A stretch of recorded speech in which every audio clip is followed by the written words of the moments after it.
Hello hello hello. परिश्रम 2026 batch में आप सभी ललूलाल्स का स्वागत है एक और फिजिक्स की क्लास के अंदर। अगर मेरी आवाज आप सभी तक पहुंच रही है और वीडियो भी दिखाई पड़ रही है तो एक बार जल्दी से कमेंट सेक्शन में आग लगा दीजिए और साथ ही साथ मुझे यह बता दीजिए कि लेक्चर नंबर कौन सा है। जल्दी से लेक्चर नंबर कौन सा है जरा बता दे। लेक्चर नंबर कौन सा है?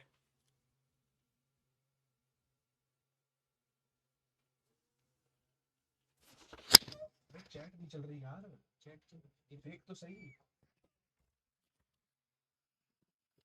फायर इमोजी जल्दी, फटाफट फटाफट आग वाला इमोजी जल्दी से बनाए और लेक्चर नंबर कौन सा है ये भी बता दे। धन्यवाद बहुत बहुत। लेक्चर नंबर 7 है, ठीक है ना यार। मेरे ना थोड़ा गिनती में थोड़ा मामला ऐसा ही है, ठीक है ना। कभी कभी तुमसे पूछ लेता हूं मैं, ठीक है, तो नाराज मत हुआ करो। है नाराज तो नहीं होते ना?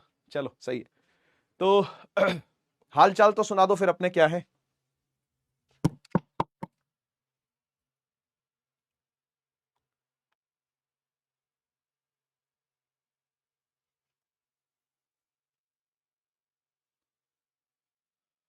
हाल चाल तो सुना दो। नहीं नहीं यार, गुस्सा उस्सा नहीं है। तो थाला थाला थाला थाला थाला क्या है?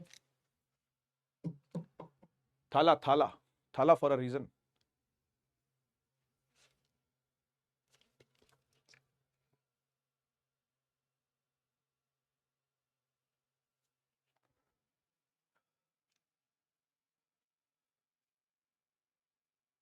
मेरी वॉइस लो ही रहेगी भाई। हाँ, मेरी वॉइस लो ही रहेगी क्योंकि तबीयत ठीक नहीं है। तो आप अपने अपने स्पीकरों की वॉइस थोड़ा बढ़ा लें, ठीक है। मैं यहां से बोल देता हूं थोड़ा गेन अप करने के लिए, थोड़ी आवाज बढ़ा दी उनकी ना, गेन अप कर दियो, ठीक है। नहीं, मेरी तबीयत ठीक नहीं है और मैं सच बोल देता हूं कि तबीयत ठीक नहीं होती है तो अब तुमसे क्या छुपाना भाई, है ना।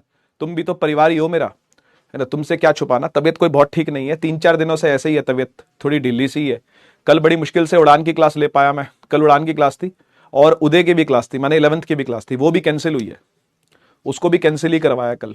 तो एकदम गला बिल्कुल खत्म हो रखा है इस टाइम पे और पेन कर रहा है बहुत ज्यादा। तो हाँ, इसीलिए मैं स्टोरी वोरी भी नहीं देख पा रहा तुम सबकी यार, है ना।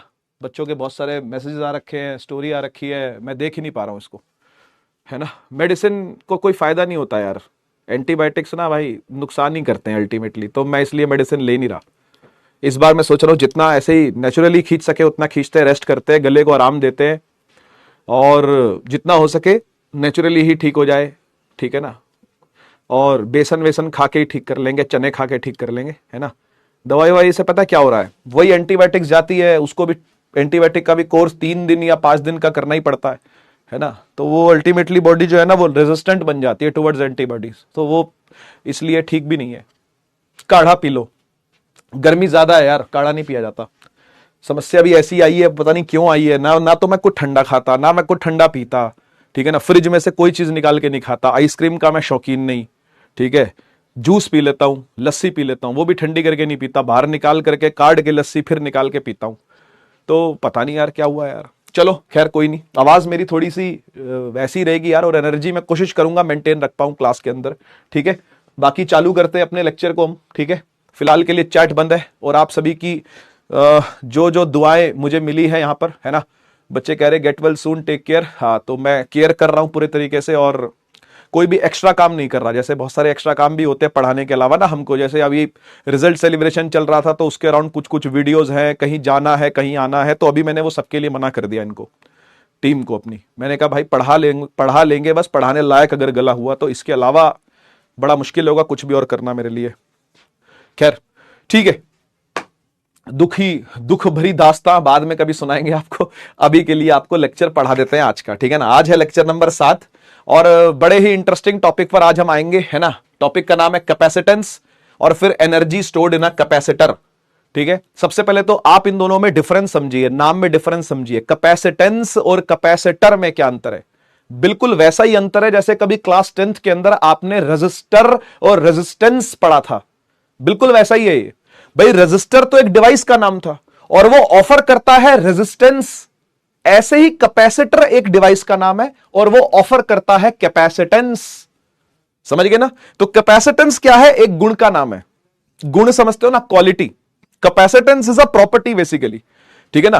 कैपेसिटेंस एक प्रॉपर्टी है किसकी? कैपेसिटर की। तो बंदे का नाम क्या है? बंदे का नाम है कैपेसिटर। उसकी प्रॉपर्टी क्या है? कैपेसिटेंस। समझ गए? तो दोनों में ये अंतर है, कैपेसिटर और कैपेसिटेंस के अंदर डिफरेंस समझना। कैपेसिटेंस तो गुण का नाम है और कैपेसिटर बंदे का नाम है, मतलब चीज का नाम है, डिवाइस का नाम है, ठीक है ना? आइए चालू करते हैं। आज हम कैपेसिटेंस पढ़ने जा रहे हैं, ठीक है? अच्छा, अगर आप एनसीईआरटी फ्लो के हिसाब से चलोगे तो कंडक्टर के बाद डाइलेक्ट्रिक्स पढ़ाया गया है, ठीक है ना? लेकिन मेरा वो स्टाइल नहीं है। जब डाइलेक्ट्रिक्स इंट्रोड्यूस होगा, कैपेसिटर के अंदर ही डाइलेक्ट्रिक डाला जाता है। जब वो इंट्रोड्यूस होगा तो उससे पहले मैं आपको डाइलेक्ट्रिक पढ़ा दूंगा, फिर काफी सारी उसके अंदर भी चीजें हैं जो मुझे आपको बतानी है। तो जब वो पार्ट आएगा तब वो चीज हम करेंगे, ठीक है ना?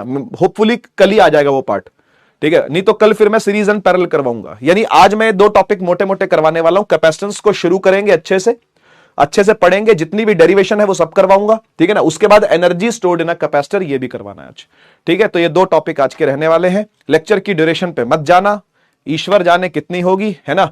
और हम चालू करते हैं अपने टॉपिक को। लिखा हुआ देखो कैपेसिटर्स, ठीक है? कैपेसिटर्स मतलब चीज का नाम है। देखो क्या लिखा हुआ है, device use to store charge. क्या करता है? स्टोर करता है चार्ज को। इसकी फोटो बनी हुई है यहां पर, और मेरे को लगता है आप में से लगभग सभी बच्चों ने, चलो सभी नहीं तो कुछ बच्चों ने तो देखी होगी कैपेसिटर की एक्चुअल फोटो है। ये एक्चुअल फोटो कैपेसिटर की है। कैपेसिटर ऐसा दिखता है। कहां होता है? पंखे में। पंखे में कभी भी इलेक्ट्रिशियन पंखा बनाने आए, या वो पंखे के ऊपर टोपी लगी होती है ना, जो देखिए भाई ऐसा पंखा है ना, ये है ना, ऐसा पंखा होता है ना, ये ऐसा करके इसके ऊपर ऐसे टोपी होती है ऐसे करके, है ना? इसमें से फिर रॉड निकल रही होती है। ये जो टोपी है ना, जब ये टोपी कभी हटी, देखो आप, कभी कभी होता है ऐसा, टोपी जरूरी नहीं कि हो भी, तो ये अगर ये वाली जो कैप है इसके ऊपर अगर नहीं लगी होती ना ये, तो आपको कैपेसिटर दिखता है। ये वाला कैपेसिटर आपको विजिबल होता है। एक नहीं 2 कैपेसिटर भी होते हैं कभी कभी। वो डिपेंड करता है कि आपको कैपेसिटेंस कितनी रखनी है। ज्यादा कैपेसिटेंस रखनी है तो फिर कैपेसिटर ज्यादा लगाने पड़ते हैं। वो सब बात की बातें हैं, ठीक है? समझ गए ना? तो पंखे के अंदर कैपेसिटर देखने को मिलता है। रेडियो के अंदर कैपेसिटर होता है, जो वो ट्यूनिंग करते हैं ना, फाइन ट्यूनिंग सुना होगा आपने। फाइन ट्यूनिंग सुना है? वॉल्यूम का बटन समझते हो ना? वॉल्यूम का बटन जो होता है गाड़ी के अंदर, अगर आपके डेक लगा हुआ है या गाड़ी के अंदर म्यूजिक सिस्टम लगा हुआ है, या घर में भी म्यूजिक सिस्टम अगर आपके है, तो ऐसे नॉब घुमा करके उसका वॉल्यूम अप करते हैं, नॉब घुमा के वॉल्यूम डाउन करते हैं। ये कैपेसिटर छुपा होता है उसके पीछे। उस नॉब के पीछे कैपेसिटर ही है जो घूमता है ऐसे ऐसे, ठीक है? तो ये जो नॉब वाले खेल होते हैं ना सारे, वो कैपेसिटेंस से जुड़े हुए होते हैं, ठीक है? चलो बाद में बात करेंगे, अभी तो मैं मोटी मोटी बातें कर रहा हूं ये वाली, ठीक है ना? तो ये एक्चुअली में कैपेसिटर ही है। देखो लिखा भी हुआ है यहां पर, अगर आप ध्यान से थोड़ा सा जूम करके देखो तो CAPACITOR कैपेसिटर लिखा हुआ है। इसकी यूनिट भी लिखी हुई है, इसकी यूनिट भी लिखी हुई है। देखो 4.00 माइक्रोफैरड, फैरड इसकी यूनिट होती है, यहां लिखी हुई है। ये सब कुछ लिख के लाया हूं मैं, ठीक है ना? करता क्या है कैपेसिटर? तो कैपेसिटर चार्ज स्टोर करता है अपने ऊपर। उसका मुख्य काम यही है, अपने ऊपर क्या करना? चार्ज को स्टोर करना। और चार्ज को स्टोर करने का मतलब ही होता है इलेक्ट्रिक एनर्जी को स्टोर करना। भाई इलेक्ट्रिक एनर्जी समझते हो ना? भाई चार्ज आएगा तो इलेक्ट्रिक एनर्जी अपने आप ही आ गई। चार्ज की एक प्रॉपर्टी इलेक्ट्रिसिटी है ना, इलेक्ट्रिक एनर्जी है ना, तो बस वही बात है। तो अपने ऊपर चार्ज स्टोर करेगा, यानी अपने ऊपर क्या स्टोर कर लेगा? इलेक्ट्रिक एनर्जी स्टोर करके रखता है। अदरवाइज इलेक्ट्रिक एनर्जी स्टोर करने के कोई बहुत ज्यादा तरीके हमारे पास है नहीं। मैं आपको सच बताऊं तो इलेक्ट्रिक एनर्जी स्टोर करने के हमारे पास कोई बहुत ज्यादा तरीके हैं नहीं। बैटरी एक होती है जिसको बोलते हैं कि भाई उसमें इलेक्ट्रिक एनर्जी होती है, लेकिन ये कहना गलत है। बैटरी के अंदर केमिकल एनर्जी होती है, वो निकलती इलेक्ट्रिक एनर्जी के फॉर्म में है। तो हम ये नहीं कह सकते कि electric energy is stored in battery. गलत, गलत। इलेक्ट्रिक एनर्जी स्टोर नहीं होती बैटरी में, केमिकल एनर्जी बैटरी में स्टोर होती है। इलेक्ट्रिक एनर्जी स्टोर होती है कैपेसिटर में, ठीक है? इलेक्ट्रिक एनर्जी किस में स्टोर होती है?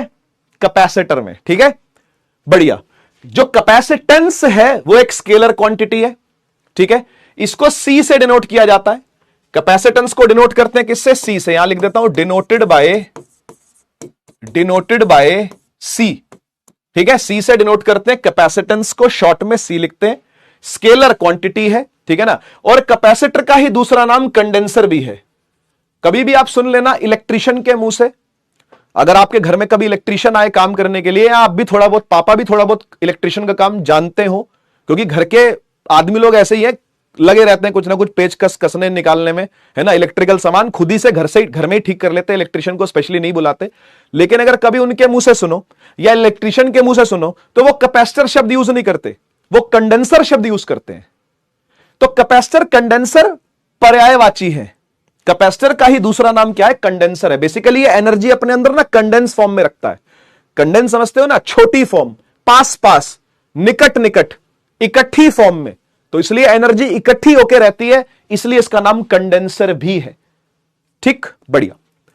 ऐसा यूनिट क्या है इसकी? ऐसा यूनिट देखो लिखी हुई है फैरड। ऐसा यूनिट है फैरड। कोई कोई इसको फैराड बुलाता है, मेरे मुंह से भी फैराड निकल जाता है कभी कभी, लेकिन फैरड है एक्चुअली में। ठीक है ना, माइकल फैराडे का ही शॉर्ट फॉर्म फैरड किया गया है। माइकल फैराडे नाम के एक भाई साहब थे, आगे जाके उनकी बातें और आएंगी चैप्टर नंबर 6 में, 6वें चैप्टर में उनकी बातें और भी आएंगी, अभी नहीं करनी। तो उनके सरनेम पे ही फैरड शॉर्ट करके बना दिया गया, फैरड। ठीक है ना, तो फैरड एक्चुअली में, लेकिन फराड निकल जाता है कभी कभी मुंह से, क्योंकि मेरे टीचर फराड बोला करते थे, जिन्होंने मेरे को सिखाया, जो मेरे गुरु हैं, ठीक है ना, उन्होंने फैराड ही बोला हमेशा। तो मेरे मुंह से हो सकता है कभी कभी फैराड निकल जाए, लेकिन आप लोग ठीक सीखना, फैरड ही एक्चुअली में है। ठीक है, लेकिन ये जो फैरड है ना, ये बहुत ही लार्ज यूनिट होती है। मैं प्रूव करूंगा इस बात को, मैं प्रूव करूंगा कि 1 फैरड जो है ये बहुत बड़ी यूनिट है। 1 फैरड, जिसको 1F भी लिखते हैं, फैरड का शॉर्ट फॉर्म F है। देखो जैसे मैंने यहां पर लिखा हुआ है F, ठीक है ना, ये बहुत बड़ी यूनिट है। तो प्रैक्टिकली छोटी यूनिट्स यूज होती हैं, जैसे कि स्मॉलर यूनिट्स यूज होती हैं प्रैक्टिकली, जैसे कि माइक्रो फैराड, विच इज 10 की पावर -6 फैराड। माइक्रो के लिए 10 की पावर -6 आता, आपको ये बात पता होनी चाहिए। नहीं पता तो आज ही से पता कर लो, नहीं पता तो आज के बाद भूलना नहीं है। माइक्रो का मतलब होता है 10 की पावर -6, ठीक है ना। और ऐसे ही एक होता है pico farad, PF, pico farad. Pico farad होता है 10 की पावर -12 फैराड।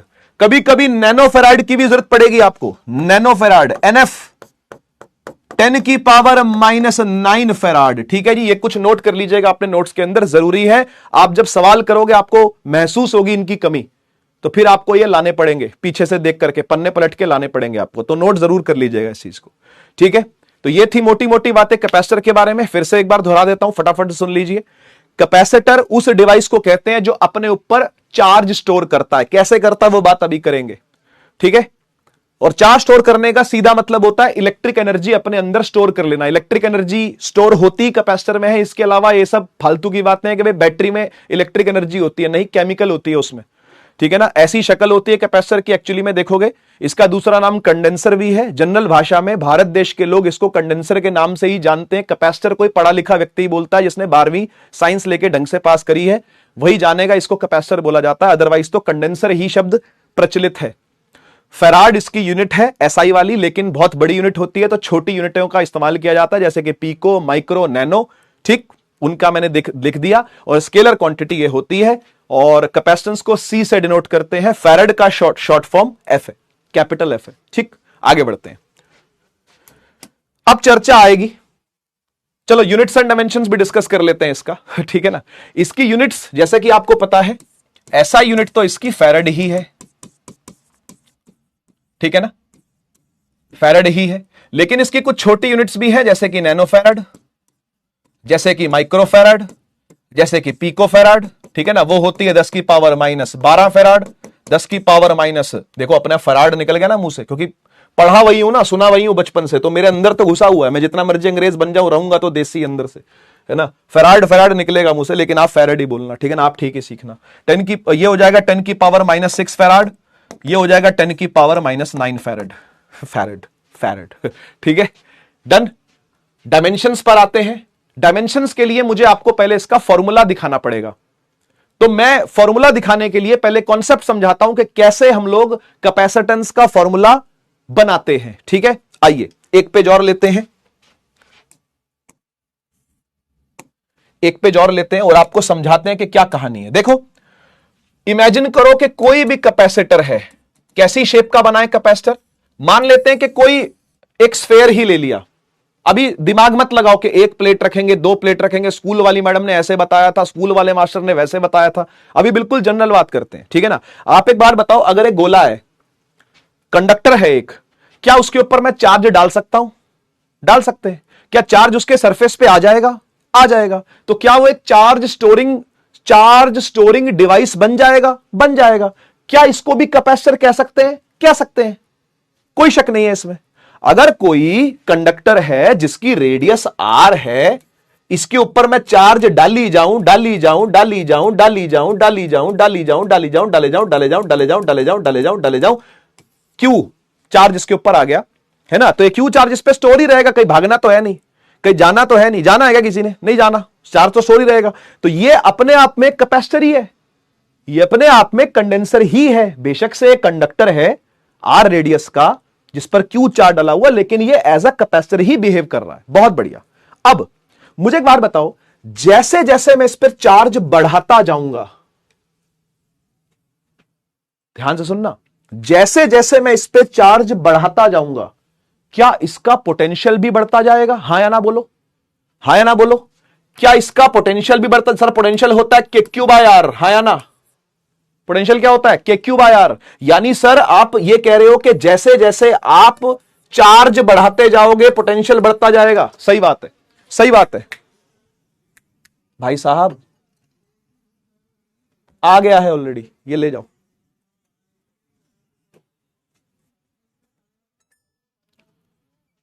जैसे जैसे आप इस सरफेस पर चार्ज बढ़ाते जाओगे, वैसे वैसे पोटेंशियल भी क्या होता जाएगा? बढ़ता जाएगा। गलत तो नहीं कह रहा भाई, रेडियस तो नहीं बढ़नी घटनी, नहीं, और के ये भी नहीं बढ़ना घटना, ना तो रेडियस बढ़नी घटनी ना के बढ़ना घटना।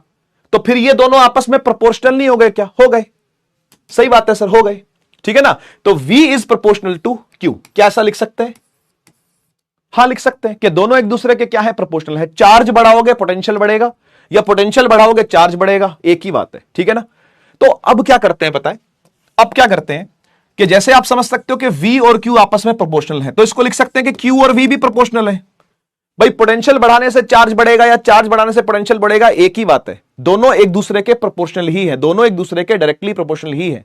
तो क्या करते हैं कि यहां से प्रोपोर्शनलिटी का साइन हटाते हैं, इक्वल टू लगाते हैं। Q इज इक्वल टू, जो कांस्टेंट यहां पर लगाऊंगा ना, बस उस कांस्टेंट का नाम ही कैपेसिटेंस है, और साथ में क्या आ गया? V आ गया। Q is equal to CV, Q is equal to CV। In this formula Q is charge, V is voltage, है ना, और C क्या है बेटा? C है कैपेसिटेंस, इसी का नाम है capacitance.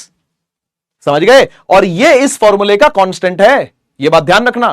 Capacitance in this formula is constant, ठीक है? ये इस फॉर्मूले का कांस्टेंट है, कैपेसिटेंस इज कांस्टेंट हेयर, ठीक है जी? अब आपके मन में बहुत सारे सवाल चल रहे होंगे, आप सोच रहे होंगे सर ये K बाय R ही तो शायद C नहीं है, या R by K, R divide by K ही तो C नहीं है। ये बातें हम बाद में करेंगे, ये बातें हम करेंगे लेकिन बाद में। फिलहाल मैं आपको फॉर्मूला दिखाने के लिए लाया हूं कि भाई ये दोनों आपस में प्रोपोर्शनल हैं। जैसे जैसे आप इसका चार्ज बढ़ाते जाओगे, इसका पोटेंशियल भी क्या होता जाएगा? बढ़ता जाएगा। सीधी बात है कि नहीं? सीधी बात है। तो दोनों आपस में एक दूसरे के क्या है? प्रोपोर्शनल है। चाहे Q प्रोपोर्शनल V बोल लो या V प्रोपोर्शनल Q बोल लो, ठीक है ना? और जब इक्वल टू लगाओगे प्रोपोर्शनलिटी साइन के बाद, तो जो कांस्टेंट मल्टीप्लाई करना पड़ेगा, उसी कांस्टेंट का नाम क्या है? कैपेसिटेंस है, ठीक है ना? अब बच्चों को शक पड़ता है, बच्चों को शक होता है, बच्चे कहते हैं कि सर इसका मतलब यह हुआ कि कैपेसिटेंस का फॉर्मूला हो गया Q बाय V। देखो V को नीचे लेके जाएंगे ना, V को इसके डिवाइड में ले गए, तो बच्चा कहता है सर कैपेसिटेंस हो गया Q डिवाइड बाय V। ये बिल्कुल सही है, इसमें कोई गड़बड़ नहीं है, ये कोई गड़बड़ चीज नहीं है, बिल्कुल सही है, ये इसका एथिकली करेक्ट फॉर्मूला है। No problem, no problem here. Capacitance Q divide by V होता है, लेकिन है ये अभी भी कांस्टेंट ही, ये बात ध्यान रखना। इसको हम कांस्टेंट बना के लाए हैं, हमने प्रोपोर्शनलिटी का साइन हटाया, इक्वल टू लगाया और कांस्टेंट बनाया इसको। तो अगर मैं आपसे यह सवाल पूछूं, और यह सवाल बहुत कॉमन है, बहुत कॉमन है, कि मान लो यह फॉर्मूला एक बार मैं दोबारा लिख देता हूं। क्या फॉर्मूला है? C is equal to Q by V, है ना? यह फॉर्मूला है ना? तो इस पर एक टेक्निकल सवाल बनता है। क्या सवाल है? और कॉन्सेप्चुअल सवाल भी है, दोनों टेक्निकल भी है, कॉन्सेप्चुअल भी है। सवाल यह बनता है कि बताइए कि अगर हम इफ V इज इंक्रीज्ड, ठीक है, टू 2V। सवाल सुनना, अगर इस वोल्टेज को बढ़ा के 2V कर दिया जाए, V से क्या कर दिया, 2V कर दिया, then C becomes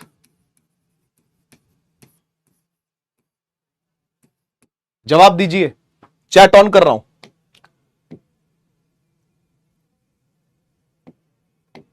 chat on कर दिया मैंने, चैट ऑन कर दिया मैंने। अगर वोल्टेज को दुगना कर दिया तो कैपेसिटेंस का क्या होगा? बड़ा ही जाना माना सवाल है, बड़ा ही जाना माना सवाल है। अगर वोल्टेज को बढ़ा के दुगना कर दिया तो कैपेसिटेंस का क्या होगा?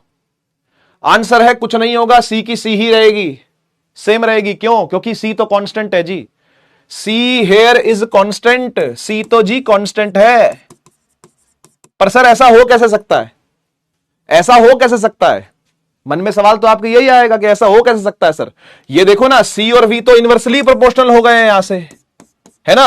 आपने वी को बढ़ाया, वी को 2V कर दिया तो कैपेसिटेंस को तो हाफ होना चाहिए था, जो कि यहां पर बच्चे बहुत सारे बोल भी रहे हैं कि सर कैपेसिटेंस तो, क्योंकि वोल्टेज बढ़ाई है, दुगनी करी है, तो कैपेसिटेंस तो हाफ हो जानी चाहिए, कैपेसिटेंस तो हाफ हो जानी चाहिए, लेकिन वो नहीं होती हाफ।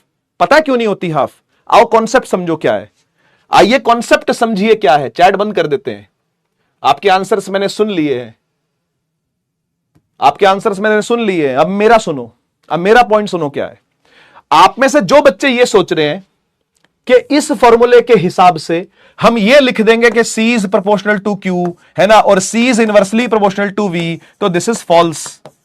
ये झूठ है, ये झूठ है। क्यों झूठ है? ये क्यों झूठ है? ये इसलिए झूठ है क्योंकि ये पॉसिबल ही नहीं है, ये पॉसिबल ही नहीं हो सकता। पता है क्यों? क्योंकि जब आप वोल्टेज बढ़ाओगे, दुगनी करोगे, तो चार्ज नहीं हिलेगा क्या? आप वोल्टेज दुगनी करोगे कैसे? चलो ये बताओ, क्या तरीका आपने पास? आपके पास कोई जादू की छड़ी है क्या? कोई गुरुजी की कोई कृपा है क्या आपके ऊपर कि जी वोल्टेज को डबल कर लेंगे हम? कैसे डबल कर लोगे वोल्टेज को? चार्ज डबल करना पड़ेगा।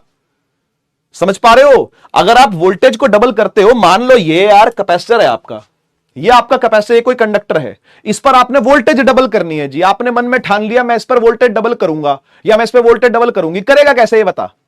चार्ज डबल करना पड़ेगा। और जब तू चार्ज डबल करेगा तो खुद सोच, ये वाले फॉर्मूले के हिसाब से खुद सोच, तूने अगर वोल्टेज डबल करनी है तो तेरे पास कोई चारा नहीं है, तुझे चार डबल करना पड़ेगा। तो 2 से 2 कट गया, फिर से वही आ गया Q/V। तू वोल्टेज 3 गुनी करेगा, चार्ज भी 3 गुना करना पड़ेगा, 3 से 3 कट जाएगा, वही आ जाएगा Q/V। तू वोल्टेज 5 गुना कर देगा, चार्ज भी तेरे को 5 गुना रखना ही पड़ेगा, तभी वोल्टेज 5 गुना होगी। माने बात कहने की यह है कि आप हो भ्रम में, वो भी मैथमेटिक्स के, मैथमेटिकल भ्रम में ना रहे कि Q, C और Q प्रोपोर्शनल है जी डायरेक्टली, V के साथ इनवर्सली है जी। ऐसा नहीं होता भाई। आपको जब कह दी ये वाली बात कि C कांस्टेंट है तो C कांस्टेंट है, चार्ज और वोल्टेज पे डिपेंडेंसी नहीं है। नोट कर लीजिएगा इस बात को, डब्बा बंद। और भाई नोट का पॉइंट बना लेना, C does not depend on Q और V। If V increase V, Q will also increase with same factor। जितना V बढ़ाओगे उतना Q भी बढ़ाना पड़ेगा, और वो कट फट के उतना ही आ जाएगा। अगर तू 5 वोल्टेज करना चाहता है तो तेरे को चार्ज 5 गुना करना पड़ेगा, फिर 5 से 5 कट जाएगा। 10 गुना वोल्टेज करना चाहता है, 10 गुना चार्ज करना पड़ेगा। बात को समझिए, नोट का पॉइंट बहुत इंपॉर्टेंट है, गलती से भी इस भ्रम में मत पड़ियो। C प्रोपोर्शनल Q के नहीं है, C इनवर्सली प्रोपोर्शनल V के नहीं है। असल में बात यह है कि ये दोनों आपस में प्रोपोर्शनल है, Q और V प्रोपोर्शनल है आपस में। ये बात ट्रू है, ये बात ट्रू है, ये चीज सही है कि Q और V प्रोपोर्शनल है, इसमें कोई शक नहीं है। लेकिन C को जबरदस्ती प्रोपोर्शनल नहीं करना आपने, जब बोल दिया कि सी कांस्टेंट है, क्योंकि वो इस फॉर्मूले से आया है, हम प्रोपोर्शनैलिटी में कांस्टेंट फिट करते हैं, वहीं पे फिट किया है हमने इसको, तो हमने तो पहले ही बोल दिया कि कांस्टेंट है वो। ठीक है जी, तो इस भ्रम में आप ना पड़े। ठीक है, वोल्टेज को दुगना करोगे तो कैपेसिटेंस उतनी ही रहेगी, क्योंकि चार्ज को दुगना करना पड़ेगा आपको, और कोई जादू की झड़ी आपके पास है नहीं कि दो दुगनी कर दिया जी बिना चार्ज को दुगना किए, ऐसा तो आप कर नहीं पाओगे। ठीक है जी, कहानी मेरे हिसाब से आपको समझ में आ गई है। अब आते हैं डायमेंशंस पर। देखो, डायमेंशंस की जहां तक बात है, आपको पता होना चाहिए कि फॉर्मूला है Q is equal to CV। पता है? बढ़िया। क्या मैं C को लिख सकता हूं Q बाय V? जी बिल्कुल लिख सकते हैं। चार्ज का डायमेंशनल फॉर्मूला क्या होता है? चार्ज का डायमेंशनल फॉर्मूला आता है करंट से, current is equal to charge upon में टाइम, क्योंकि करंट एक फंडामेंटल क्वांटिटी है। ठीक है, करंट एक फंडामेंटल क्वांटिटी है, उसका डायमेंशन होता है A is equal to charge का डायमेंशन नहीं पता, टाइम का डायमेंशन होता है T, तो T जाता है A के साथ, तो चार्ज का डायमेंशन बन जाता है AT। ये याद रखना है आपको, चार्ज का डायमेंशन याद रखना है, काम आएगा। चार्ज का डायमेंशन होता है AT।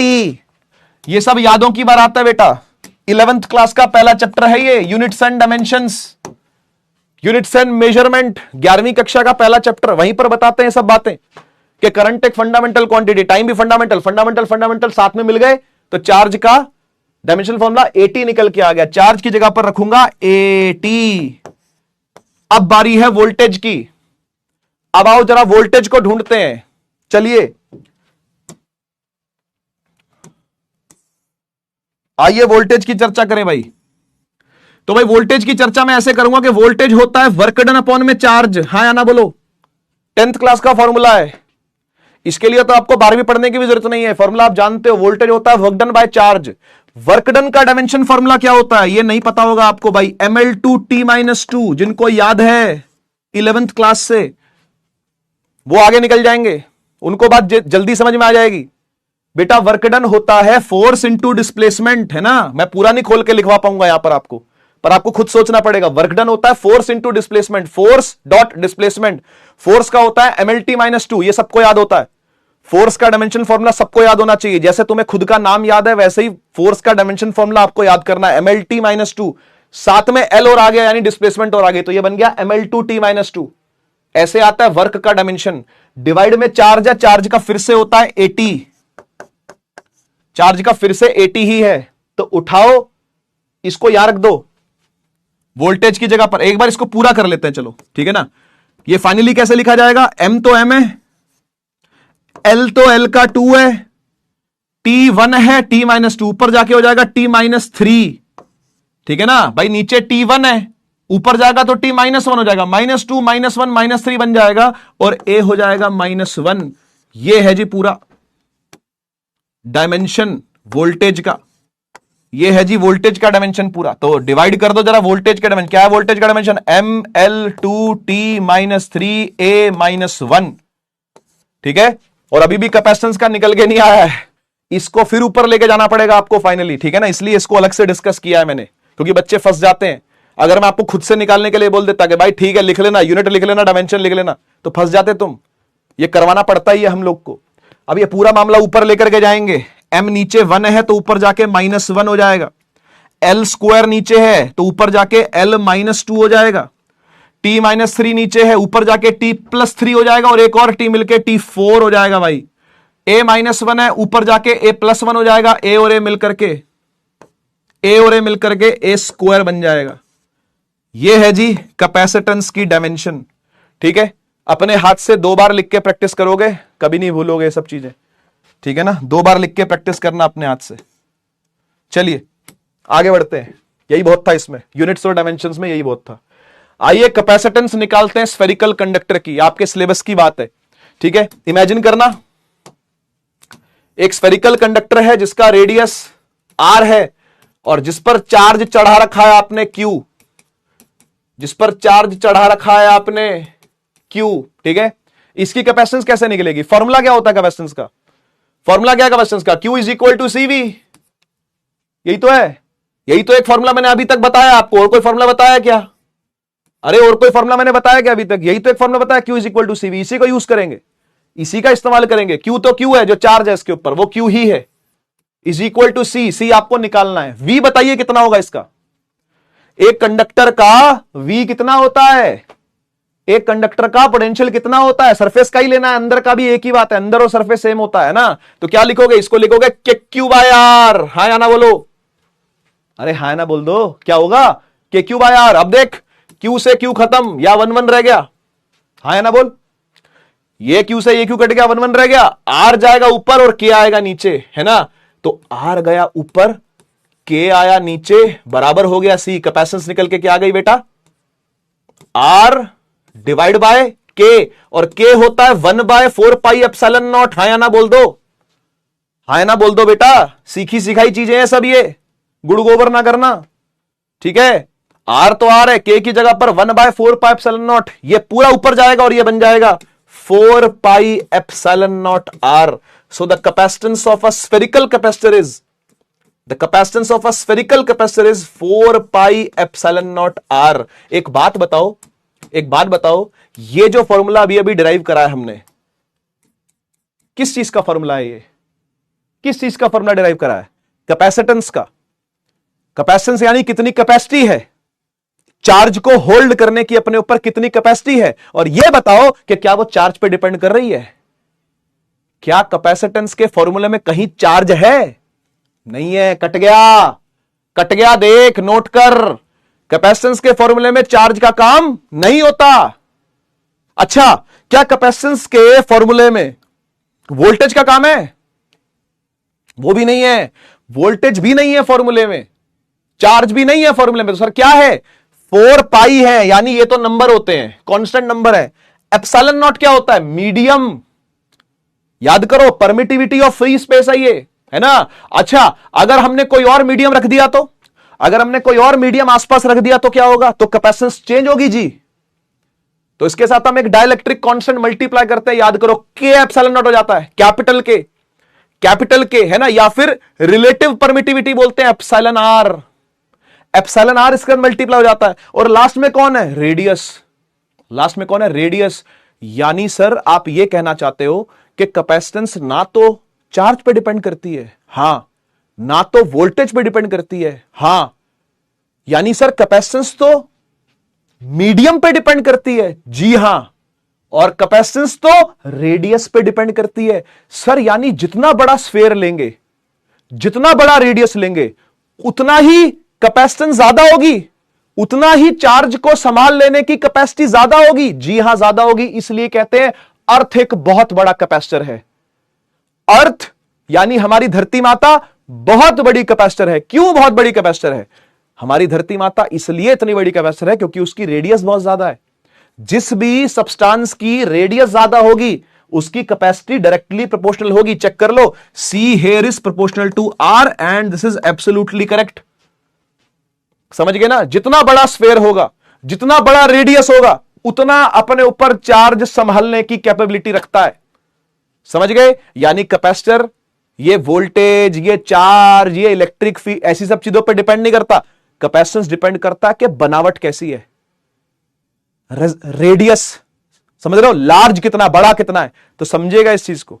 आगे भी आपको जब भी कैपेसिटेंस निकलवाऊंगा, अभी तो हमने कंडक्टर की निकाली है, गोल कंडक्टर की, आगे और भी निकालेंगे, आपको कहीं भी देखने को नहीं मिलेगा चार्ज पे डिपेंडेंसी, कहीं भी देखने को नहीं मिलेगा वोल्टेज पे डिपेंडेंसी।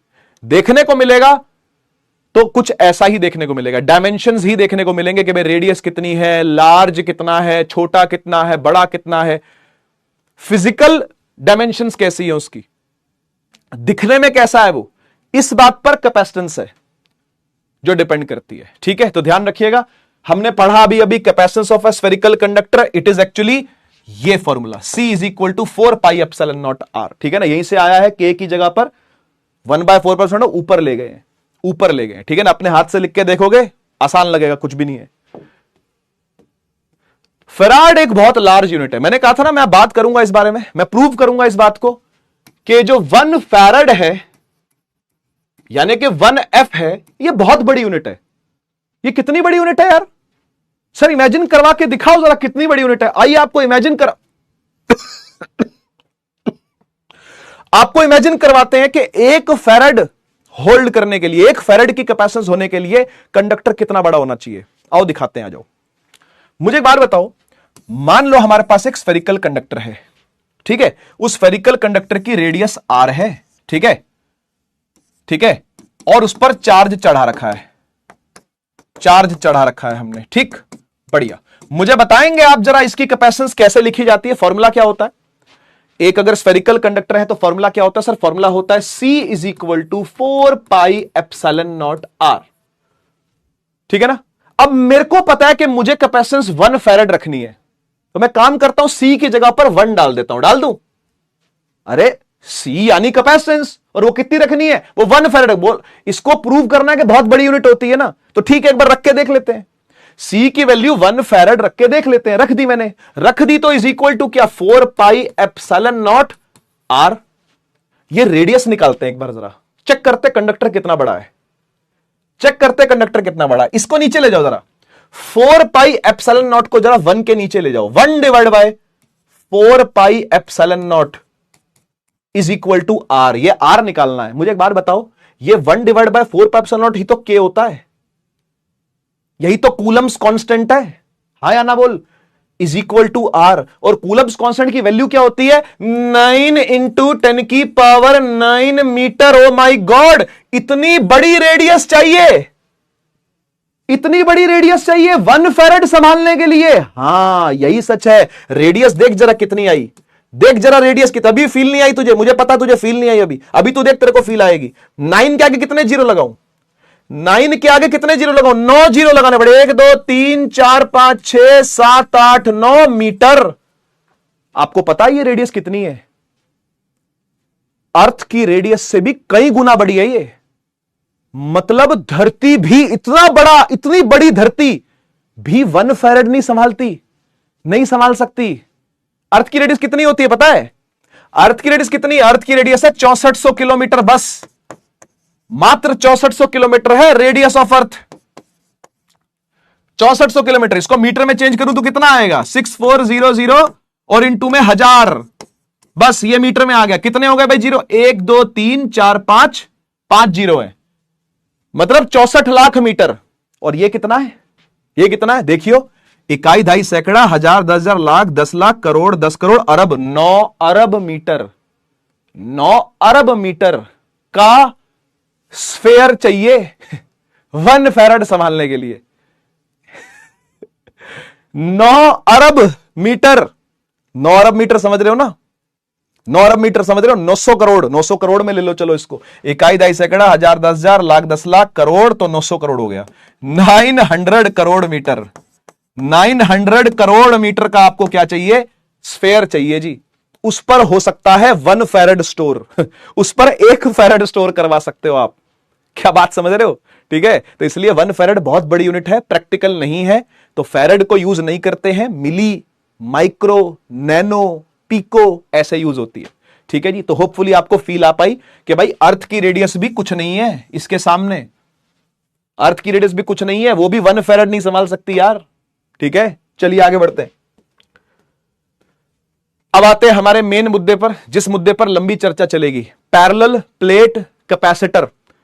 यह पैरेलल प्लेट कैपेसिटर क्या होता है, कैसे अपने ऊपर चार्ज स्टोर करता है, कैसे अपने अंदर इलेक्ट्रिक एनर्जी स्टोर करता है, और कैसे इसकी कैपेसिटेंस को निकाला जाता है, सारी की सारी बातें करेंगे अभी। सुनिए ध्यान से, ठीक है ना?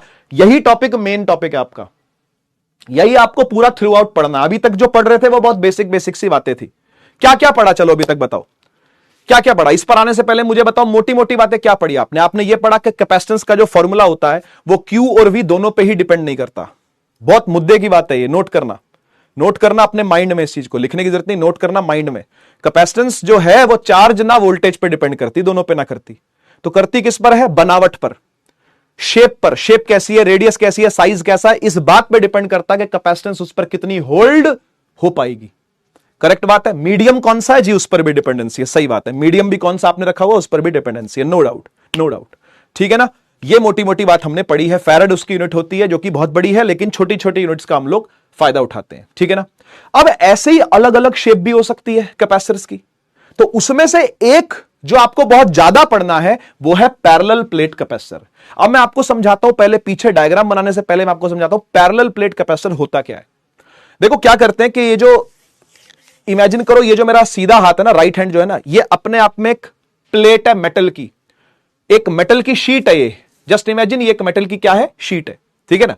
इसके सामने हम एक और मेटल की शीट लेकर के आए हैं, तो दो मेटल की शीट हम आमने सामने लेके आए। कितनी दूरी पर? बहुत थोड़ी दूरी है इनके बीच में, बहुत थोड़ी दूरी है, बहुत थोड़ी, बहुत थोड़ी, जितनी छोटी सोच सकते हो, मिलीमीटरों में जरा सोच के देख लेना। चिपकाने नहीं है भाई, कहीं चिपका दो, चिपकाने नहीं है।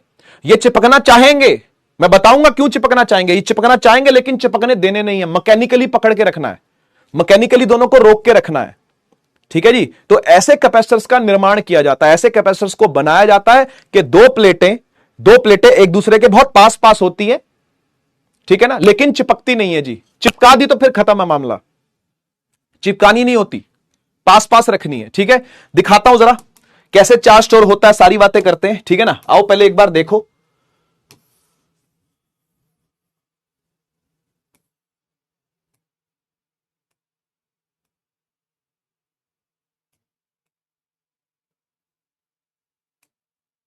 दो प्लेटें दिख रही है, दिख रही हैं, ठीक है ना।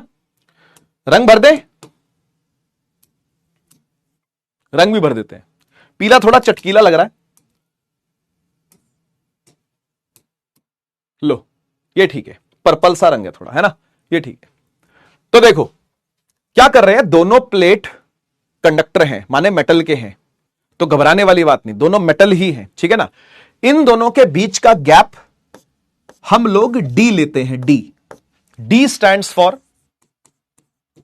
सेपरेशन बिटवीन प्लेट्स, ठीक है। जब भी डेरिवेशन करेंगे बेटा ये सब आपको लिखना पड़ेगा पहले से, तो मैं आपको लिखना भी सिखा रहा हूं कि क्या लिखना है। डायग्राम तो बनेगा ही बनेगा, इसमें तो कोई शक ही नहीं है, लेकिन ये सब चीजें लेबल करके आपको साइड में लिखनी भी है, ठीक है ना। तो D is separation between the plates, metre में होगी क्योंकि डिस्टेंस है ये, एक तरीके का दोनों के बीच में दूरी है ना, ये मीटर में होती है, ठीक है ना। तो इसकी ऐसा यूनिट क्या होगी, मीटर में होगी, सही बात है, ठीक है, सही बात है। अच्छा, उसके बाद एक होता है ये एरिया, ये पूरा एरिया, प्लेट का एरिया, ठीक है, प्लेट का एरिया। तो इसको लिखेंगे ए से, कैपिटल ए लिखा जाता है, एरिया ऑफ द प्लेट। दोनों का सेम ही एरिया होता है, आइडेंटिकल प्लेट्स होती है दोनों, जुड़वा जुड़वा होती है दोनों, जुड़वी बहनें हैं दोनों, तो एरिया दोनों का सेम है, जितना ए इसका उतना ए इसका भी है, ठीक है ना। Area of the plate metre square में लिखा जाएगा, आप सब समझते हो इस बात को, ठीक, बढ़िया। अब हम क्या करते हैं, सुनना जरा, चार्ज कैसे डालते हैं इसके ऊपर। हम क्या करते हैं, हम इस वाली प्लेट को जोड़ते हैं बैटरिया के पॉजिटिव से, और इस वाली प्लेट को जोड़ते हैं बैटरिया के नेगेटिव से। क्या समझे, क्या समझे? कौन चार्ज करके दे रहा है इसको, बैटरी चार्ज करके दे रही है। बैटरी लगा करके, पोटेंशियल डिफरेंस लगा करके हम इसको चार्ज करवाते हैं, ठीक है। अच्छा, अब पोटेंशियल डिफरेंस यानी वोल्टेज जो हमने लगाया है यहां पर, मैं आपको मोटी बात बता दूं, क्योंकि आपको अभी बैटरी की वर्किंग नहीं पता है, वो आप नेक्स्ट चैप्टर में सीखते हो करंट इलेक्ट्रिसिटी के अंदर, लेकिन मैं आपको सच्चाई बता रहा हूं कि ऐसे ही चार्ज किया जाता है किसी भी कैपेसिटर को, बैटरी के अक्रॉस लगा करके। और बैटरी करती क्या है, क्या करती है बैटरी, पोटेंशियल डिफरेंस देती है, किसको, प्लेटों को। ये जो प्लेट्स हैं, ये जो प्लेट्स हैं, इनके बीच में क्या स्थापित करेगी, वो क्या स्टैब्लिश करेगी, वो पोटेंशियल डिफरेंस स्टैब्लिश करेगी। और वो पोटेंशियल डिफरेंस क्या है, V, जो कि बैटरी का ही पोटेंशियल होता है, वही एज इट इज जाकर के उसके ऊपर लगता है, वही दोनों प्लेट्स के बीच में आके स्टैब्लिश होता है। ये बातें आपको सीखनी, सुननी, समझनी पड़ेंगी, इसमें समय लगता है, एकदम से आपको समझ नहीं आएंगे। सर ये कैसे कह दिया सर आपने कि जितना बैटरी का पोटेंशियल है सारा का सारा आ जाएगा। हां, सारा आ जाएगा, सारा आ जाएगा। आइडियल केस में हम यही मानते हैं, आइडियल कंडीशन में यही मानते हैं कि बैटरी का जितना पोटेंशियल है वो सारा का सारा आके इन दोनों प्लेटों के बीच में स्थापित, स्टैब्लिश हो जाता है, ठीक है। और अब अपना काम करना, बैटरी चालू कैसे करती है वो भी सुन लो। बैटरी क्या करती है, ये जो पॉजिटिव वाला टर्मिनल है ना, वो इन प्लेट, इस वाली प्लेट में से, ये जो पहली प्लेट है, ये नंबर 1 प्लेट और ये नंबर 2 प्लेट, ठीक है ना, नंबर 1 नंबर 2 नंबर दे दिया मैंने इसको, ठीक है।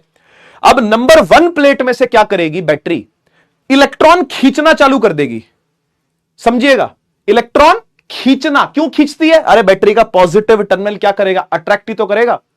बैटरी का पॉजिटिव टर्मिनल क्या करता है, इसमें से इलेक्ट्रॉन अट्रैक्ट करवा लेता है, तो इसमें से इलेक्ट्रॉन निकल के भागते हैं, इसमें से इलेक्ट्रॉन निकल के दौड़े, इसमें से इलेक्ट्रॉन निकल के दौड़े, और नेगेटिव क्या करेगा, उनको पुश करेगा, बोलेगा और दूर भागो, रिपेल करेगा उनको रिपेल करेगा, और इस प्लेट पर चढ़ जाएगा नेगेटिव चार्ज, इस प्लेट पर चढ़ जाएगा क्या, नेगेटिव चार्ज। तो ये जो दूसरे नंबर की प्लेट है ये हो जाती है नेगेटिवली चार्ज्ड। क्यों?